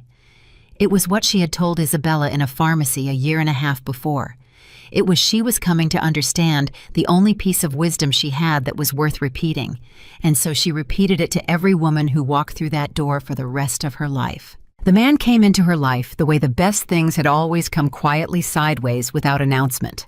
His name was Henry Wade, and he was an architect, and she met him because the Davenport Initiative needed a permanent space, and someone had recommended a firm that did good work without making a performance of it. He was 61, widowed for 6 years with reading glasses. He was always losing, and a way of listening that made her aware of how rarely she was actually listened to. He had never heard of Julian Croft, or had heard of him the way one hears of weather in a city one doesn't live in. And when Amelia's story eventually came up, as it always eventually did, he listened to the whole of it, without the hunger she had learned to detect in people who wanted her story for the drama of it. He listened the way he listened to everything, which was completely, and at the end he said only, "That's a great deal to carry. You carry it well."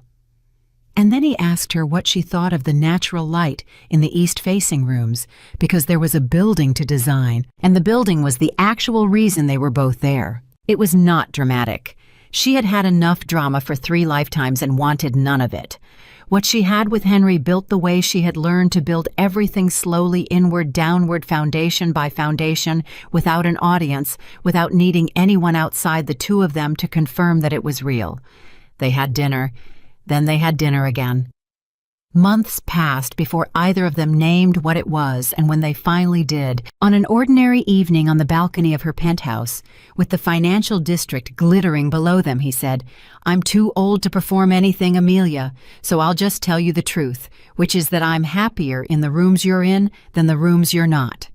And she found that she had no strategic response to that, no calculated reply, only the plain and disarming fact that the same was true for her. She had spent 12 years married to a man who needed the world to watch him love her. She spent the rest of her life beside a man who simply did in the quiet, where it counted, where no one was keeping score. She had learned the difference at terrible cost, and having learned it, she was never confused about it again.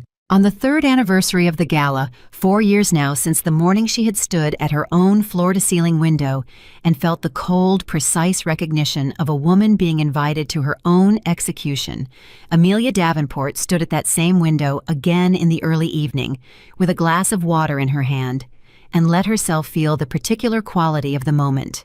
It was not triumph. It had never been triumph, not really. Triumph was a feeling that needed an audience, and she had built a life that needed none. It was something quieter and more complete. It was the feeling of standing inside a life that was in every direction she looked entirely her own, built carefully in silence on foundations she had laid herself, and could therefore trust without reservation. Behind her, the apartment was full in a way it had not been 4 years ago. There was a drawing of a dog horse on the refrigerator because Grace was 6 now, and her artistic ambitions had grown. There was a half-finished bottle of decent wine on the counter because Diane was coming for dinner, and Diane required a decent wine list even at home. There was a set of architectural drawings rolled on the side table, the final plans for the Davenport Initiative's permanent building, which would open in the spring with east-facing rooms that held the morning light exactly the way Henry had promised they would.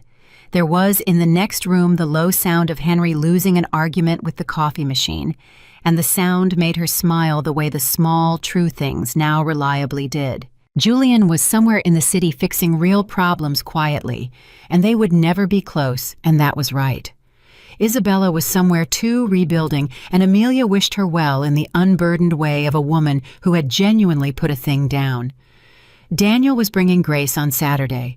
Her mother had called that morning the way she always did, and said, "How's my girl?" the way she always did, and Amelia had said, "Whole mom. I'm whole," which was a different answer than good and a truer one, and her mother had understood the difference and gone quiet for a moment, and then said, "Yes, I can hear it. You are." She thought standing there about the woman who had sat on the floor of a bedroom 4 years before and felt the full weight of being erased. She did not pity that woman. She honored her. That woman had gotten up. That woman had packed one bag and refused to confuse disappearing with being gone. That woman had understood somehow in the worst hour of her life that the most powerful thing available to her was not to fight loudly, but to build quietly, and that what was built quietly on true foundations would outlast anything constructed for an audience. Julian had needed everyone to watch him discard her. He had needed the press conference, the public erasure, the room full of eyes confirming his version of her story. He had spent his whole life needing the audience because some part of him had never been entirely sure the success was real, and a thing you are not sure is real requires constant confirmation to feel solid. She had built in the opposite direction, inward, downward, without confirmation, without an audience.